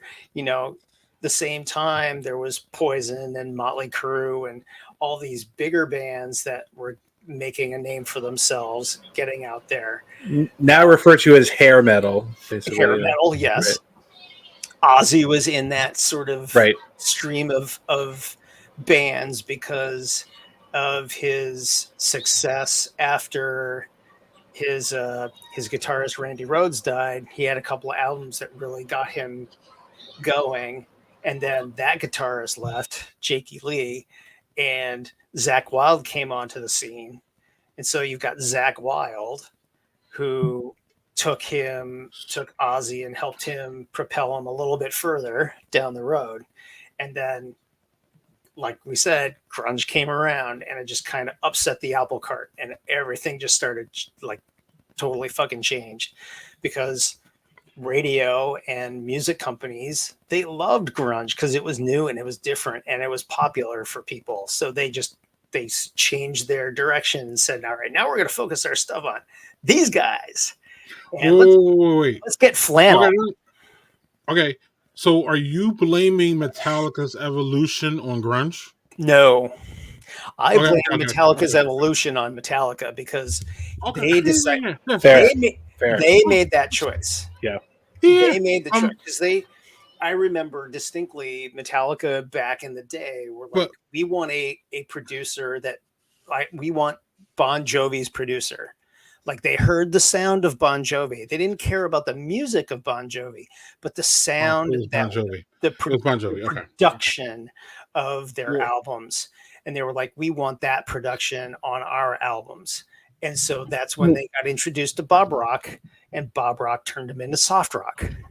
Right. So what I was saying though is that of course Metallica is to blame for Metallica for sure. But the Metallica they made that turn before grunge became grunge, right? Or that's what I was really asking. Yes. Okay. So the turn. So it wasn't like they were like, oh shit, look at Temple the Dog. We want to be like them, and then like run over there, or Mother Love Bone. Let's go before Temple the Dog. But anyway, no, that's cool, JC. Because the Black Album came out. Yeah, it's like 91, and grunge was 91. And grunge came right after it. So I'm not Doug, JC. So I'm hearing speed metal, heavy metal. And what other metal do you fuck with? Or I'm sorry, what other rock? Speed metal, heavy metal, and what other genres of rock are you into? Even a little bit. I go the spectrum. I've got a whole list on Spotify that's all variations of. You do alternative rock? What about yacht rock? Oh my god, right. I love Mr. Professor. Yes. Oh my gosh. Yes. It's so amazing. So amazing. What about alternative? So where would you put like a band like Primus? Primus is hard to. They like their own genre. They are their own thing. Them and Cake. Cake is like that too. What about Tool? Tool is definitely in like prog metal, like prog-ish kind of stuff. So you talk about genres of metal. There's the thrash metal. There's hard rock kind of stuff. There's grunt. There's like, what do they call it? Like doom metal, where just right, low bass tone all the time. There's death metal. There's extreme death metal, but prog is another one. So Primus you could kind of put in a prog hole. Tool definitely. About 9 Inch Nails. 9 Inch Nails is kind of like tech metal-ish. What's funny to me industrial. industrial. We used to call that kind of music industrial house. In the house music scene, we would have songs like from Nine Inch Nails bleed into that. Yep. And we would call that industrial house. So interesting that the metal would consider it industrial as well. One of the bands that I grabbed an album of, just sight, like never heard a single sound from them, but just the name of the band and the cover of the album caught me, was from Fear Factory. And Fear Factory definitely fit into that industrial metal space way back then, in the very beginning. Just very like precision techie oriented sound at the beginning, very raw-ish and like brutal, and now it's a little more clean and polished, which is kind of sad. But Yeah, so I'm sorry, I don't mean to rush you, JC, but we got to no, keep you're this fine. going on a little bit. No, yeah, no worries. So I do want to talk about the one band that you wanted to talk to, which is a modern band, and these I love these guys because they stirred up a whole bunch of trouble at the Olympics. But that was one of the dopest performances I almost ever seen at Olympics. That was amazing. If y'all don't know, I wish I had pictures. I should have got pictures, but they were each on this like big building, and they were in this little enclave right next to the river there, and they were just rocking, and it was like what, fire plumes coming up, and they were just like rocking. It was just like, whoa. I don't even know if y'all don't even like rock, y'all should like this performance. So that was who is it, Doc? Or I'm sorry, who is it, JG? Gojira. They're from France, from Bayonne, France, of all places, way down on the south coast of France, far away from Paris. But they kind of fit in the prog metal space because of some of their the way they write some of their songs. It's not regular 4/4 time or that kind of stuff. But if the Olympic opening just gives you a little taste of what they are like as a band. It was that kind of raw. They were not pulling anything when they were performing. They were really good. And you'll find a lot of bands cite them as like an influence or a and that says a lot. Great, a good moderate. They've been around a little while. They're not new to the scene. So they're definitely they were a band that I had heard about, but I was like, what the fuck is that? I don't even know if I want to get into that. And I was like, all right, fine. I'm just going to finally listen to this. I'm like, why did I not listen to this earlier? I should have been listening. Because you're American and foreign shit is not cool. Right. So JHC, if people want to jump in, you suggest this is the place to start? Yeah, that's a good place to start. That's where I jumped into them, and it's a really good, solid album. It gives you a good range of their ability, of their sound. It's not all harsh and brooding all the time. So it's got some definitely, it's got a good range for them to show their ability and their talent. All right, JC. That's cool. So Magma from, say it again, Gojira. Gojira. Okay. And then you mentioned, so the other band you wanted to mention, everybody, was these guys. They have Walk, y'all. Everybody knows Walk. Yep. So I'm going to tie this all back because I've been weaving. Okay. I've been weaving, which is a symptom of dementia, for the record. But please go. I don't know what you're talking about. So they are on tour again, and they're out with Metallica right now on the Metallica tour. They're opening up for Metallica, and it's the original singer Phil Anselmo and the original bassist Rex Brown, and they're with the drummer from Anthrax, who I mentioned earlier, and Zakk Wylde, because Zakk Wylde really got to know Dimebag Darrell when they were out on tours and things like that, and they asked Zach and Charlie Benante of Anthrax to do the what is it, the Daryl brothers roles.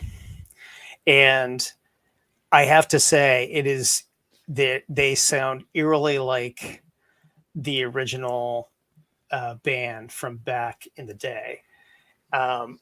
There's a channel on YouTube called Drumeo, and Drumeo does they have different drummers from all over the world and different styles and different bands, and they bring them on, and there's like, who are your influences, blah, blah, blah, blah, and then play some of your music. And while Charlie Benante was on there, he was like, he did his Anthrax stuff, and then he played Pantera stuff. And one of the things he mentioned about Pantera was like, look, I'm going up there to play Vinny's parts. I'm not there to put my own twist on them. So I have to stay I have to stay very true to what Vinny played.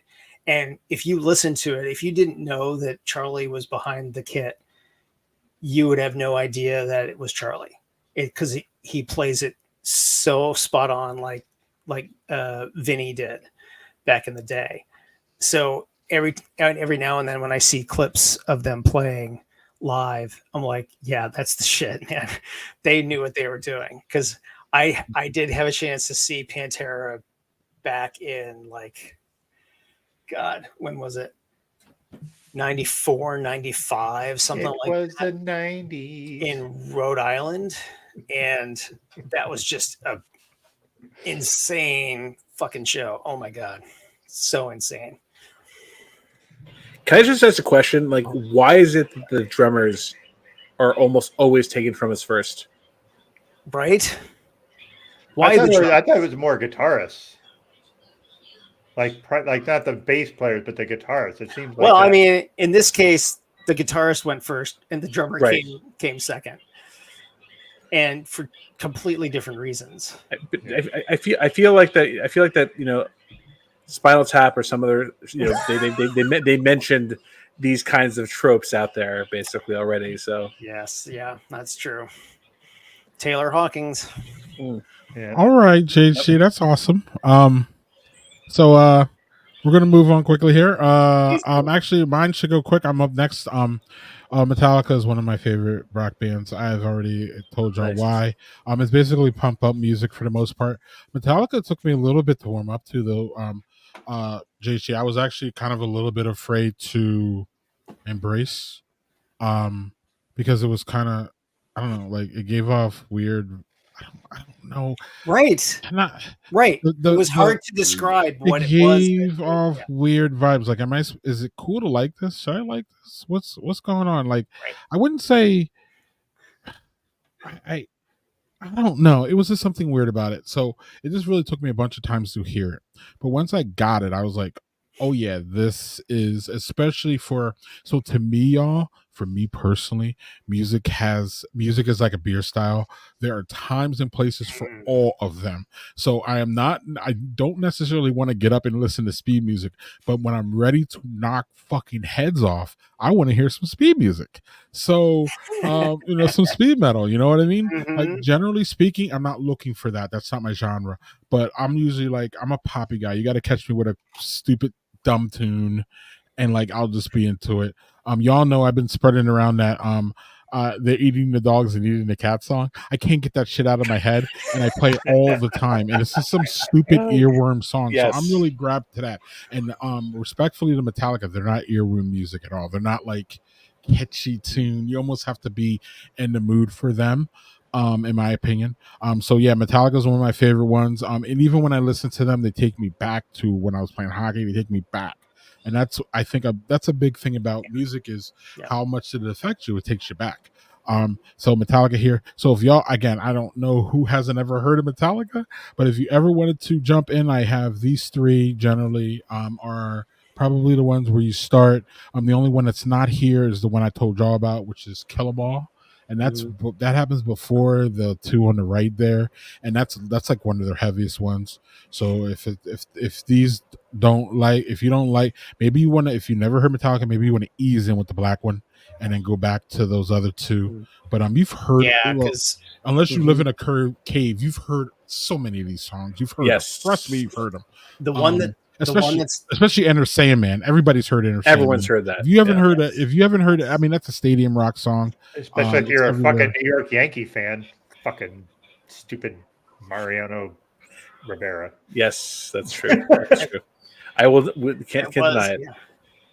So the one that's not on there, that's not on that list, is "And Justice for All," which was their proggy-ish kind of album, like the one that challenged Lars Ulrich the most. And so, I mean, and then they went to they went to the Black album, and they just kind of all like.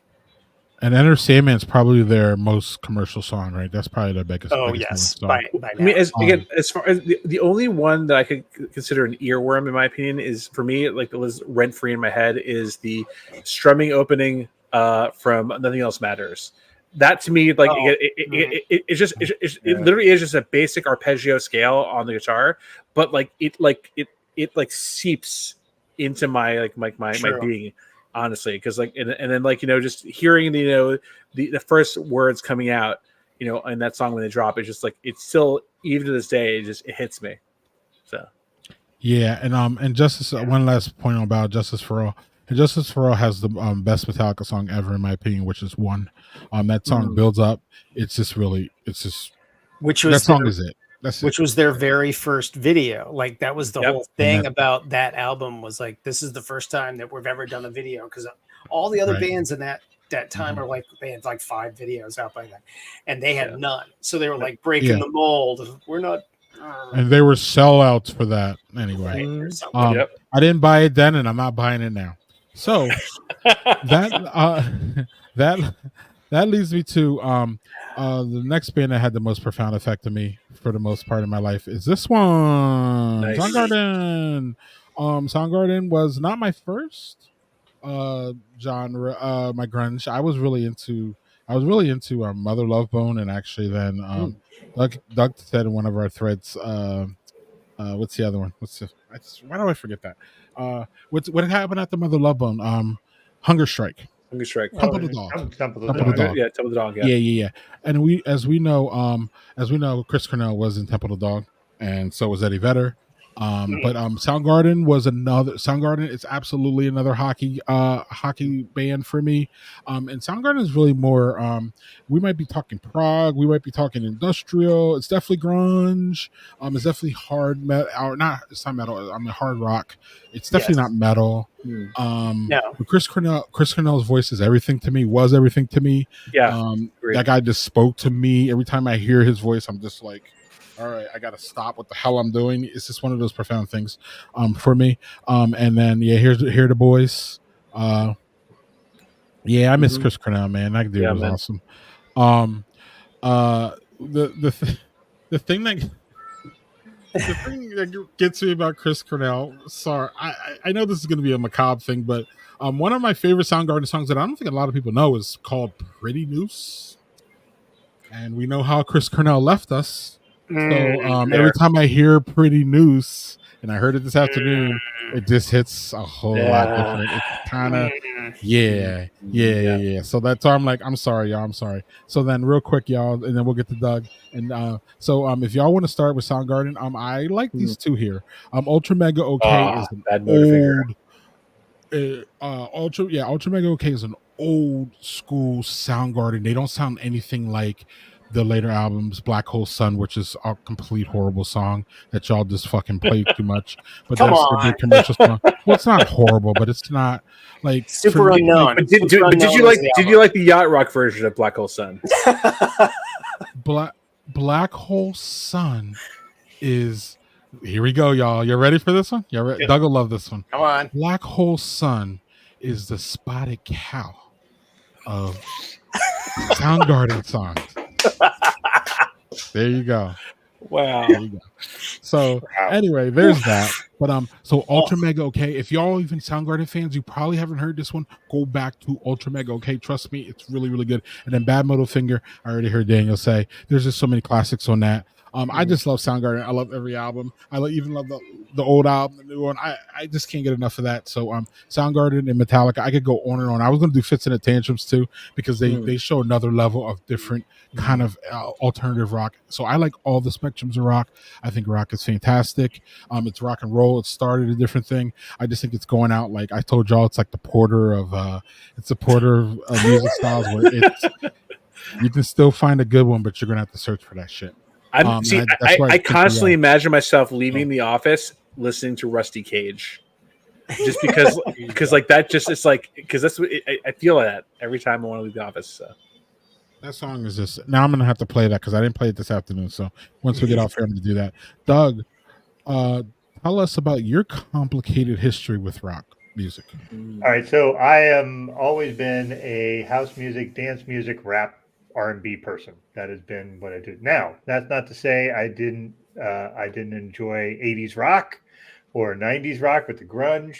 One that there's two that I didn't put a graphic for Greg, but two I want to mention. Rush, I've seen live 5 different times, and they were fucking amazing. Speaking of amazing live drummers, yeah, Right. yeah, Right. Neil Peart. Yeah. Neil Peart. There's a So drummer Rush that is. I was real quick on Rush before you go, Doug. Rush's problem, in my opinion, for a lot of people, is the lead singer. You have to get over Geddy his Lee. voice. And once you get over his voice, you can love Rush. But everybody who hates Rush says that I don't like the lead singer. And it took some time for me to get the lead singer. But once I did, Doug, I get to put Rush on my list too. Rush is awesome, in my opinion. It's just so different. It's a different feel. Like his voice is something you have to get over. And I understand when people can't. Sorry, Doug, go on. Great drummer, great guitarist, great lyrics. Like the vocals, you can go whichever the lyrics are fucking great. Yes. So that is one. And then I had Living Color. Oh, They are Oh my fucking awesome.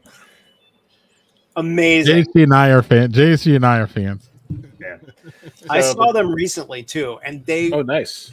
kicked ass in that show. It was amazing. Danny Yeah. Glover Yeah.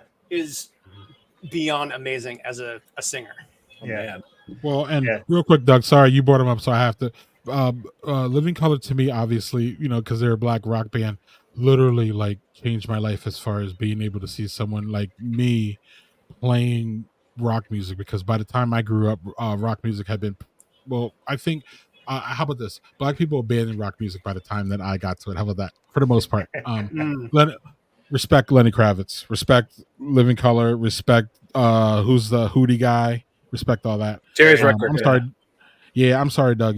I'm sorry I jumped on you, but I got to give a shout out to the black, especially who came up. You know what I mean? I'm not talking about BB King and all of them. You know what I mean? Those are dope, but that was before my time. So, so Doug, Living Color, and then I'm sorry. Go through progression. I'm sorry to cut you off. All right. So the next You one got me is- excited about Living Color. I can't. That was just I can't. something I thought of. I'm like, man, they were fucking great, and I just JC knows I can't let that go. Yeah.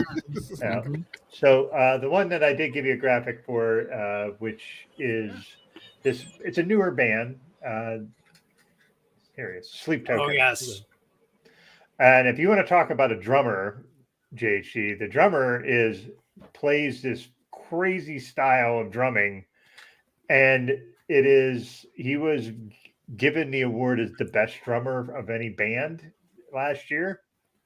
And that's not a small list. He did a Drumeo thing too. Yeah, And and I bet. If you watch that, it's just it. I'll go off on a tangent here. All I will say right now is that yes, you're absolutely right. That drummer is just amazing. That band is amazing. Yeah. Go ahead. So they do their genre stuff is not. It's not like just rock. Like they do a lot of really interesting things with jazz and like even sort of like it almost has like a tiny bit of not dance music like peppy dance music, but like there's There's a rhythm to it that you could see yourself dancing to it. Sampling. Sampling, and the lyrics are deep, like really deep. The guy that's a lead singer, they go by this whole thing where all of them They're a number. they're disciple 1, disciple 2, and they always wear things. So yes, it seems a little kitschy, but they do that to protect their identity because they want to be able to walk around in the world without people fucking harassing them. So, but the lead singer has talked openly about his struggles with depression, suicidal ideation. So, like this is his way of kind of working through all that stuff. But the guy can sing his ass off. The music is excellent, and I really wish I could see them live. I tried to get tickets, but Can I ask a question? Were those runes? yes. Okay. Because I've not delved into that at all. So where is a good place to start? Because I have not jumped on this bandwagon yet. So this is the album. This is their most recent album. This is the one that I got into. Their older stuff is a little, to me, a little less. I'm going to use the word refined. It's not the right word. I feel like they weren't kind of finding their voice as well until this album. Like, and each song is like, it's not like, here's your genre and I'm just going to do this. Like some of them ebb and flow. The song "Take Me Back to Eden" is like 6 different tempos. Like, wow. Like just like it goes this and then it goes down. It's just it's just I love that. It's crazy to listen to. And we can all agree that the vast majority of the top 40 groups that are considered any subdivision of rock are either in 3 or 4/4. Let's be honest. Right. Mm-hmm. Yeah. Not them. Nope. So yeah. Oh, go on. I'm sorry, Doug. Sorry. No, I was going to say. So the second one is a band I've heard of a long time ago, but I don't hear them. I don't hear them talked about a lot. As Volbeat, which they are a Danish rock band. They're heavier than what I normally would listen to. Like, you know what I mean? Pretty heavy. But they're not like screaming rock. But they just have, the guy has an interesting voice, but they I don't know. I really enjoy them because they're just, they're doing their own thing. So Volbeat, for me, it started with this album, Guitar Gangsters and Cadillac Blood, that had God, I can't remember, that Still Standing. Was it Still Standing is the name of the song that kind of brought them to popularity? It's like, counting all the assholes in the room, I'm definitely not alone. And I'm like, what a great fucking opening line to a song. So yeah, just if you want to hear something like that, I really, really enjoy their stuff. So yeah, that's for me. But I want to touch quick on a drummer for you, JG. You and I have sent videos, I've sent videos to you, TikTok. Yeah. For this one guy, and I'm gonna try to say his name right. Esposito. Yeah, Elistepariano Sabiriano. Oh, yes, that guy. Yeah. That guy is the most insane drummer I have ever seen. He does just shit like. Yeah. So like I don't understand how people do that. Like, because he does this stuff with like 3 pedals for each foot. Now, if you don't know what that means, I didn't. I had to like listen to what he was talking about. But basically, he's doing all these beats with his feet, and then he does all these different rhythms with his hands. And I'm just like, I can multitask. I can't multitask like that. That is insane. Right. And just like he does, like he'll take something he did, Everybody by Black Box, and did like this drum, and it was like just the most insane thing I've ever seen. Yeah. And he was just like, watch this. He's like, and you're just like, Jesus Christ, what are you doing? Yes. Greg, Greg, if you've never seen that guy, I'm going to send you a video of him. That drummer dude is literally like, I don't know how he does anything he does. Yeah. You're muted. We can't hear you. Y'all have your do y'all have any beers that we haven't talked about? I do. Yeah, okay. What's up, Doug? Go for it, Doug. And then we'll get to JT. I see you got a follow up, so we'll get to you after that. Yeah, so this is kind of a real sad one for me. Aww.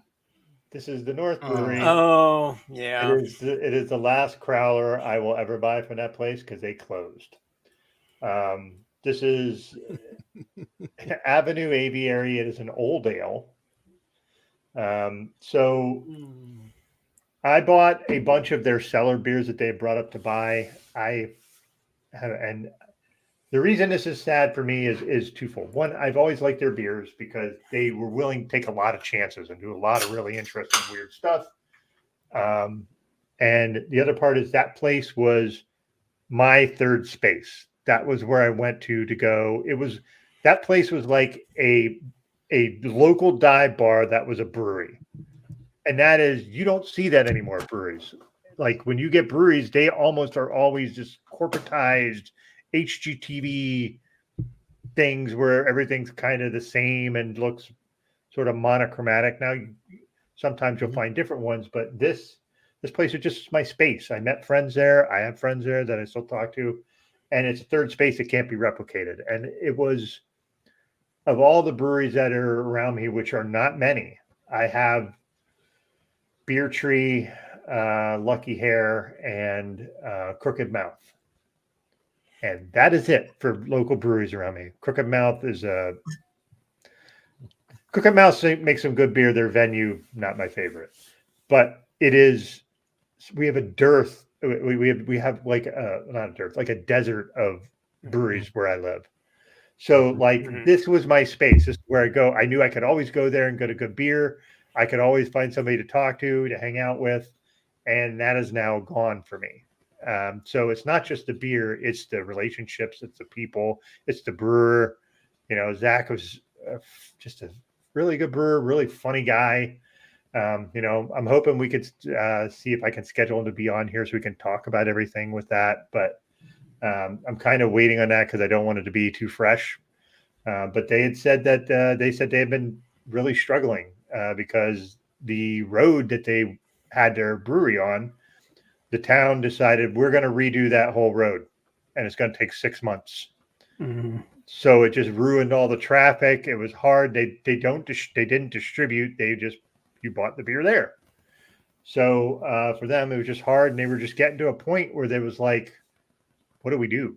And so they basically they decided to close doors, and it's a bummer for me, but I'm going to tell you, it was the least stressed I've seen the brewer in a year. He was just like, it was time. So in light of that, I actually have a glass from them as well. Nice. So, ooh, look at that thing. Yeah. That looks dark and lovely. Worthy of some of the groups we've been talking about tonight, I think. Yes, indeed. Apocalypse Cult. So, I'm very sad, but I'm going to enjoy this. And Greg, you and I are going to share some North beers that I have in bottles that I'll bring to Barrel and Flow next year. So, yeah, and I still got that Corella that you gave me that I'm going to do one of these days. Real quick, we're going to let me do this quick, and then we'll get to Daniel, and then JC we'll wrap up with your follow up, and then we'll probably wrap after that because I should be attentive to things that are happening in my house. But before we get to Daniel, we have this. Google says it's a Docker hat, y'all. A no brim Docker hat. There you go. So cool. There you go. I'm going to be. I think the fold on the fold in the hat has everything to do with it. I feel. Yes. Mm-hmm. So I like everybody who's seen it said that they like it except for my son. He was the mixed reaction. So respectfully, fuck his feelings. I'm getting another one. Good for you. Nice. Good for you. So Daniel, while Doug's away, he probably had to go to the bathroom. It's cool. He'll be back. Doug will be back. No, you've all been warned. Daniel, let's talk about your history of rock music. What genres do you like, and do you still fuck with any new bands? Anybody you should tell us about? Where to start? All that. Yeah, I mean, honestly, like the one thing I definitely don't like about what I currently do is that I'm not actively seeking a lot of new material. If something comes across, like via Instagram or TikTok, I'll give them a follow basically. But I say for like a handful of people, like I bought stuff from, say, I bought tracks from, like, say, not rock specifically, but just generally speaking, from like Spratcher, Soul Child, and Connor Price, a couple of people like that, basically. But I haven't really gone out of my way to see, that many new rock groups, so to speak, basically. So I mean, and that's something I really wish I could be better about. But again, but I think the hardest thing I think we'll all agree on is media consumption is hard. Mm-hmm. When you have X number of series, X number of podcasts, X number of streamers you follow, it's super hard to kind of balance that out because we all have responsibilities, God forbid, and so it's kind of hard to kind of to balance that. So I mean, we have friends of the show, Modern Beats and Brews, for example, that can help kind of point you in certain directions, so to speak. But I think I have to take that next step in general is what I want to do better in the upcoming years. Basically, is to kind of see more artists out there because I mean, I come from a family that is very, very huge into folk and folk rock. So that's where a lot of my upbringing came from, basically, because my dad listened to obviously a lot of Pete Seeger and everyone related to that, basically. And then, my dad was very into world music. He was, again, this is like why I credit to me being not so damn ethnocentric like most Americans out there, is that the fact that, I can listen to, say, a random artist like a random, Kazakh, rock group one moment, and I'd be okay with that. And also listening to basically Inti Gimani from Chile, who is like kind of an indigenous kind of folk rock group from there, basically. So and that's what I credit my parents to, is because I'm open-minded enough that I can listen to almost anything and then kind of form my own opinion about it and not feel like that, I have to like this because, this celebrity told me I have to like this, basically. So my upbringing, is very similar. So like a lot of y'all, I grew up with, just pop influences in that regard. And, I mean, obviously Black Album was a huge influence on me as well. Megadeth's, Symphony of Destruction, that whole thing was hugely influential on me. And the fact that Megadeth is also tangential to the beer space as well because of all their collaborations with Unibrew is super cool to me because there's them, and then obviously Robinson from Iron Maiden, he does his own Trooper, his Trooper stuff out in England and whatnot. So that's cool to me that we have certain things like that, and we have Flaming Lips obviously did their collab with Dogfish and whatnot. So we have these tangential influences that kind of have these weird Venn diagrams with all our different interests, and I love that. I love that in that regard. And so for me, I want to mention, as far as live performances are concerned, I just saw Weezer's latest tour, and that was really super interesting, basically, to see that tour, because even the openers for that show, right, were just spot on, basically, with their performances. And it's again, we talked about how Vince Neil and other people basically, that are not as basically on as they used to be, right? So, but the fact is, that I went to these, opening, acts, basically, and seeing, again, I just mentioned Flaming Lips. They were, in their performance is so dialed in and so tight, and they were very much, interacting with the audience. They were very much in their face, and even Dinosaur Jr. Again, no one talks about them anymore, but because they were such a very niche, kind of group from way back when. But dude, their set was just so dialed in at the show.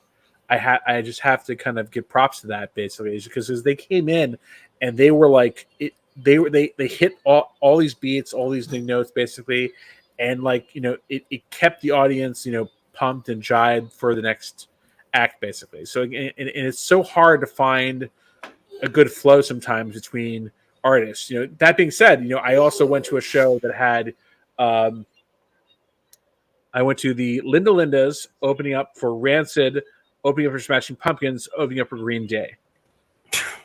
So Wow. it's like, Wow. yeah. So it's like, so again, we're getting to a point now where a lot of these artists have reached various certain points of maturity, and it's so interesting to see how they're interacting on their tours and how they're kind of pushing things, basically. So again, I'm sorry to pick on you, Vince Neil, but I'm sorry for every Vince Neil that exists out there. Basically, I see people out there that are really, kind of slaying it. Honestly, I mean, we saw I saw the Pretend opening for Foo Fighters, which we can comment on that later if you want to, with the alligator.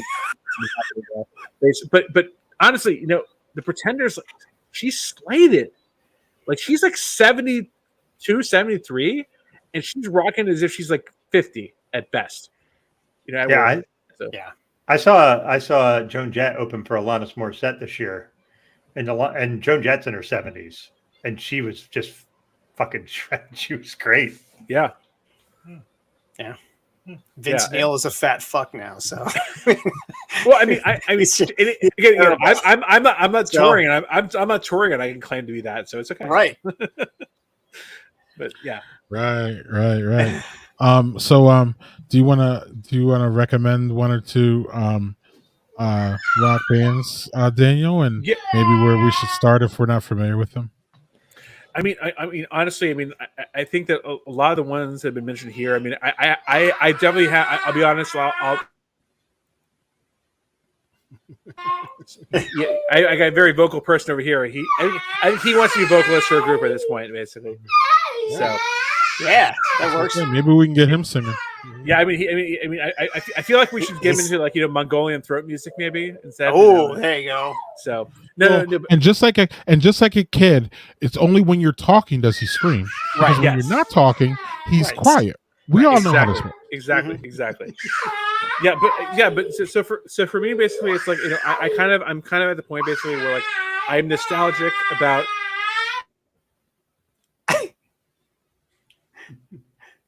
Been there, done that. Yeah. He's overtired. He was up at. He didn't go to sleep last night until 1:30 in the morning. So he's all kinds of messed up right now. Yeah. But for me, basically, it's like I feel like I've talking about grunge specifically. There's a lot on my mind with regards to that. And seeing the other bands basically on tour. They've been really, influential to me, basically, in that regard.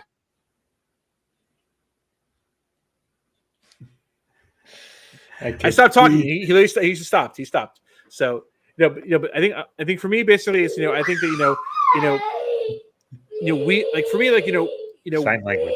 Weezer, yeah, exactly. Weezer and Rivers Cuomo and all that, basically, and again, it's a kind of an alt rock kind of situation, basically. But I feel like there's so much there that there was a vibe, honestly, at the show that we had there that was hard to miss. But then again, seeing Foo Fighters and the audience interaction, the Green Day, same thing. Oh my God, buddy, you're so dramatic, buddy. So no, but seeing those. But again, if I could make a petition, not necessarily band centric. That poor kid is whooped. He is so tired. Yeah. But it was for me, basically, specific artists aside, seeing stuff live is huge. Again, if you support the bands out there and you can go see them live, old, new, fledgling, whatever the case is, that's my thing. Go see them live if you can. Absolutely. Agreed. So, JHG, you had a follow-up question.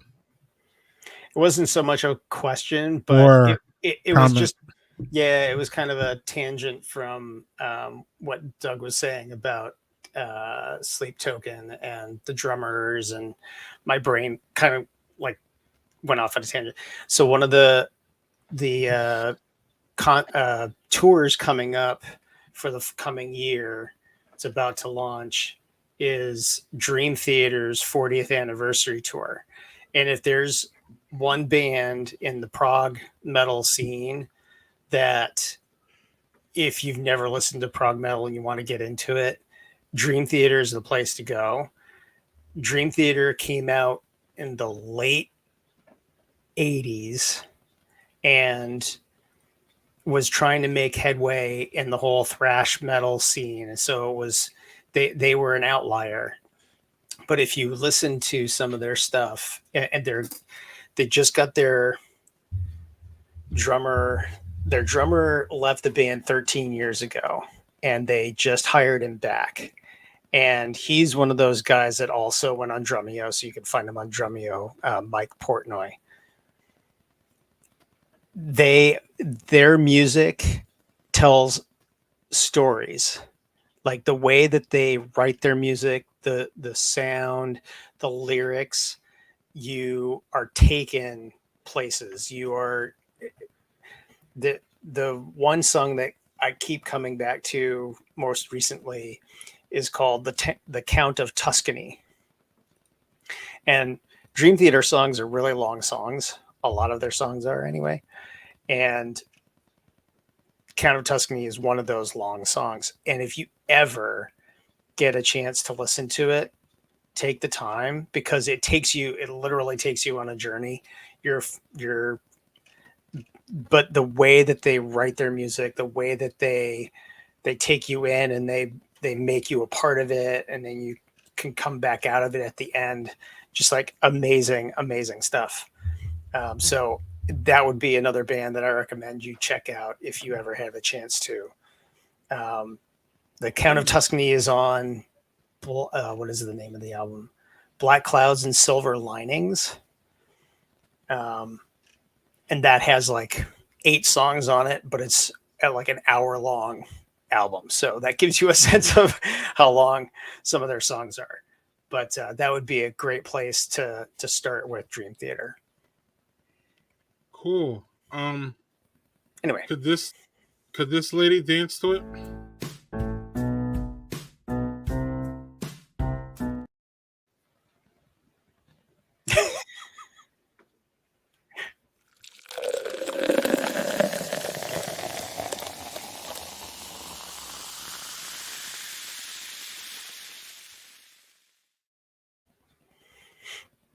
Doug, she lost.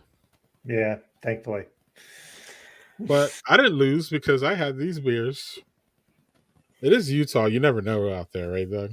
Mm-hmm. Yeah. So I had a fest where I had this nice. This one's nice. This smoked amber, really nice. I like it. But I like smoked beers. You really gotta. I don't know how you fuck up smoked beers for me. They're always gonna be good. This one was super meh. It's all right. I mean, it was okay. It was a porter. It wasn't anything to blow me away with or anything like that. So that was fine. And then the Fest beer from Dovetail was really fun.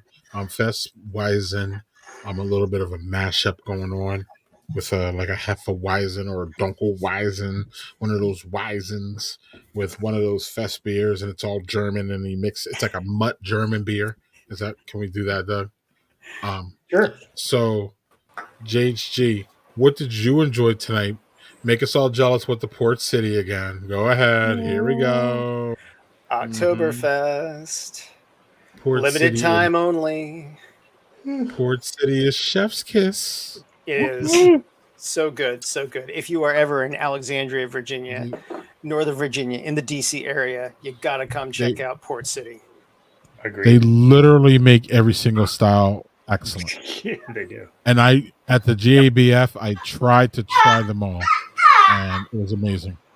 That was a lot of beer then.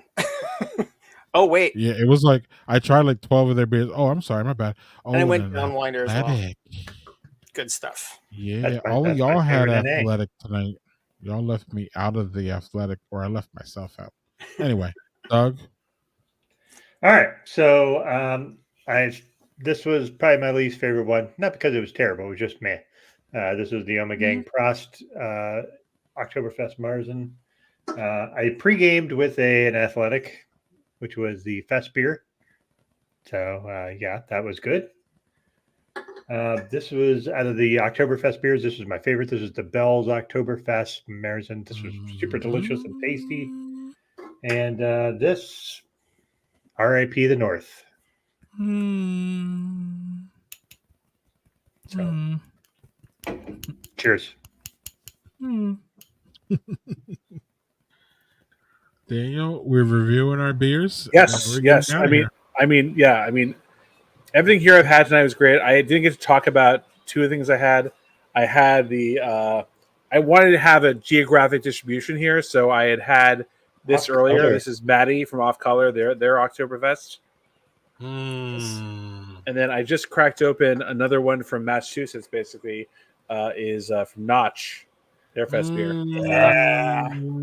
So but again, I mean, I had the Athletic, I had the Iyinger, obviously one of my favorite classics. I had the Strange Bird, which was super interesting. I had the one from Mighty Squirrel, again, super amazing. If you get to try that Mighty Squirrel Meritzen, it's amazing. I haven't had any other beers yet, so I can't speak to them, but globally, but yeah, I mean, I have to say, globally as a style, fest beer and Meritzen, really grown on me in the past, 6 to 7 years for sure. So, I mean, I don't mind, popping in on this style. But that being said, the Stout Night is also amazing. So if you've not tuned in the Stout Night here, you have to tune in the Stout Night here.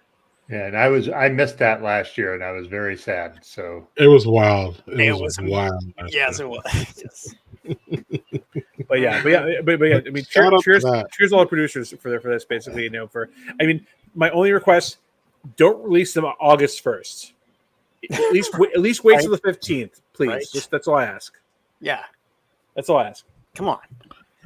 How These hard is bitches out here releasing them in June now. Jesus Christ. I think what's worse is I'd rather get the Fest and Marzens earlier than the pumpkin beers, because getting pumpkin beers in August feels like a fucking atrocity. I mean, so Starbucks PSL drops down, I think, on the 15th of every year now of August, and that's their release date officially now. All right, well then do it then. Yeah. The problem with the Oktoberfest beer creep is that those beers are real. I mean, that could be an all-round beer. They're so easily drinkable. So you can just throw them out there in July, and people are like, "Oh yeah, I'll have an Oktoberfest," because it's just so easy to drink. You can drink it in the winter, and then repackage it. You can repackage it. You can. I love Oktoberfest because I can drink those in January. Literally. Oh yeah. I'm in October, and it's still crisp, good. But like Doug said, his was bland. And he didn't argue, but like when he said it was bland, I'm like, Oktoberfest are. But again, in Obegon's defense, they're like I said, they're probably not a typical lager brewery. Like Notch, like Notch, for example. Notch, like they breathe lager. So it's like I feel like that, there might we don't know the details behind that specific brew in general, but I could cough it up to that basically, in that they're not usually used to working with lager yeasts and those expressions, but I don't know. So, yeah, and for me, unless it has off flavors, you can't make a bad Oktoberfest. You just can't. Even if it's bland, I'm cool. I can just—it's a flammable beer. It's supposed to be like, you know what I mean. It's not supposed to be rich in flavor. It's not. I mean, it can be, and it's nice. You know what I'm saying? No, but like when I get an Oktoberfest, I'm not looking for like Doug's pastry stouts with 5 layers of fucking. I don't want to taste every single layer of like what's on, every single adjunct, because that's why those are. This is like Belgian adjuncts, and then I want them. This is Belgian Luftwaffe dipped into dulce de leche, right. And I have to taste every single layer, and if I don't, I'll be like, I didn't get the cocoa. What the fuck's going on here? So anyway, no coconut in this. What's up? And Doug's more superficial. I think about it. Doug's like, oh, this shit tastes good, so who cares? And I'm like, no, I didn't get the cocoa. Anyway. So, but I will tell you if I don't get the flavor of something, but I'm like, that's fine otherwise. If you call something, if I'm a pina colada, ale of some sort, and you don't have pineapple and coconut, then that's a huge problem. I agree. Oh, we didn't do React. Can y'all do it fast? Yeah. Like quick? Yes. Yeah. Sure. All right. Well, let's play this goofy ass graphic.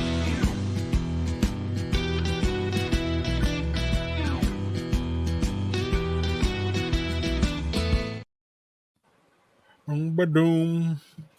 Party spent tens of millions of dollars to defame me, to publish perjuries against me, to publish fake news against me, to marginalize me, to make me look like a crazy person. You first are of all, a crazy person. So it's not perjury. It's not perjury if they're saying bad shit about you. That's libel. Yes. Right. Yes. Right. And the truth is a defense. But go on, Doug. Or go on, JJ. Sorry. telling the truth is not. You can't no, you can't beat the truth. He's crazy. Wait, y'all He's wanted this crazy. for president? What do you? Anyway, Daniel, Right. like that president, like the one in the White House? Okay. This guy wants to be like Ross Perot light.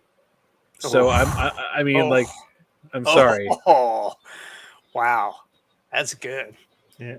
I have a question. How can anybody take him seriously with a voice like that? Yes, thank you. He sounds like he chain smoked 5 packs of cigarettes a day for fucking 20 years. So I don't know what you're talking about.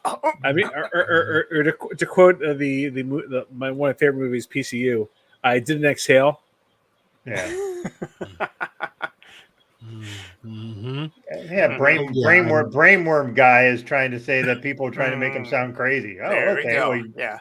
also, we're not even talking about the fact that just this week they announced that he had been having an affair with a reporter who had unlimited access to him for Rolling Stone. Again, unlimited access apparently is legitimately true. Apparently, so. And what's crazy All right, is his one more thing. His wife is Cheryl Hines, who's a liberal Democrat and is married to that fucking wingnut, and then left the country when the affair was released. Like, whatever. Sorry. So is that considered investigative journalism? I mean, explain this to me.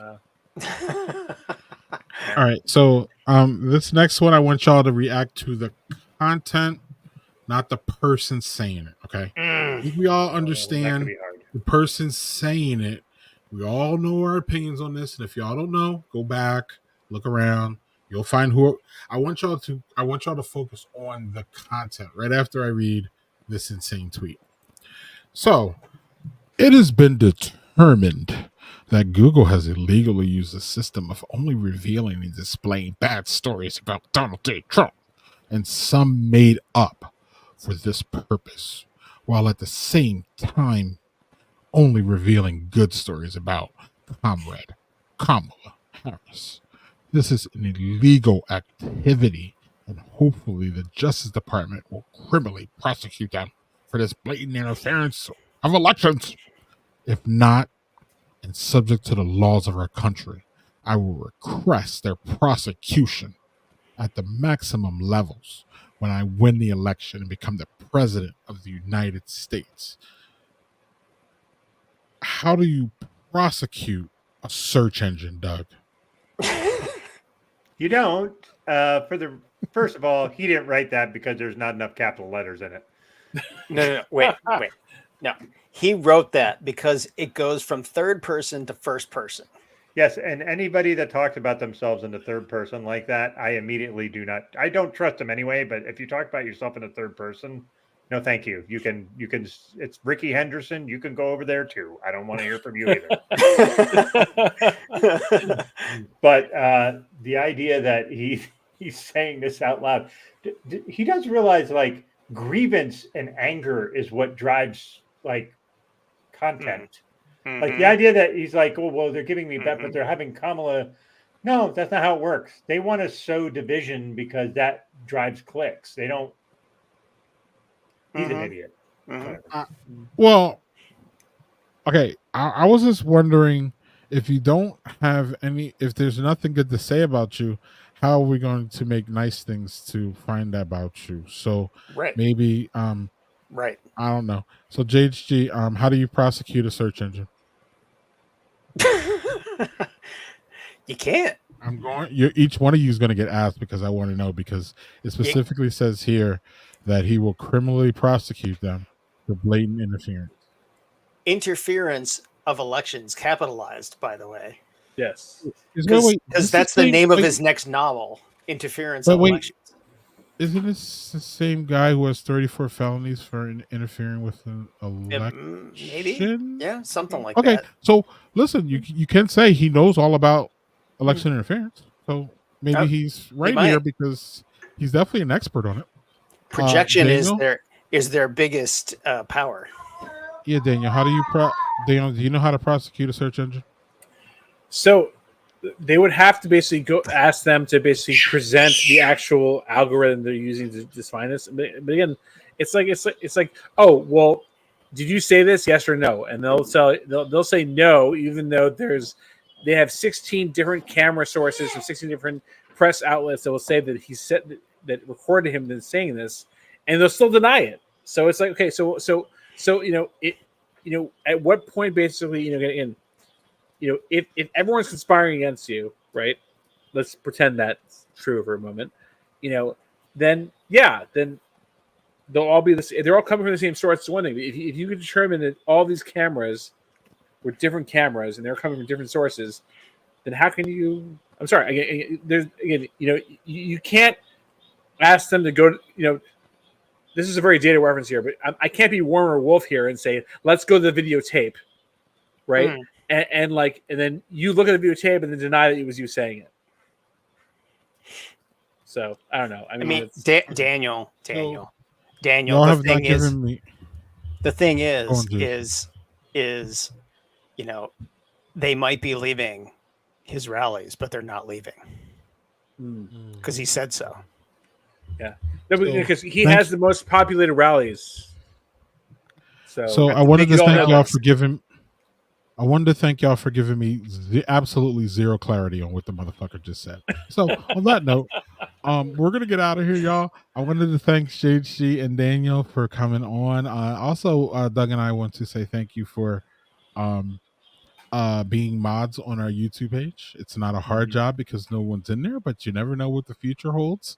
And maybe Doug and I will pick up some haters here, and maybe y'all will have to actually for the record, we've had some comments that have required moderation, saying this appears to be offensive, or and we've had to deal with that. So it's like it's handful of times, handful of times, but it's usually because they drop some sort of expletive in the the words they're writing. It's usually what it comes down to. Yeah.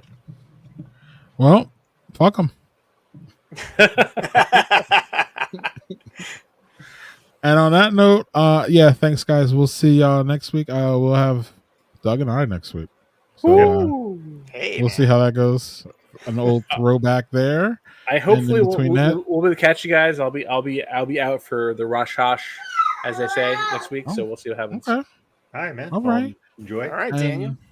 If y'all want some crazy kookiness, you could always get crazy and kooky with Doug and Renee on Wednesday. There we go. Johnstown. I don't know. Go look at it and show up, y'all, because I don't. I mean, I'm usually there when I'm not doing anything. I don't think I have anything this Wednesday, so I'll probably be there.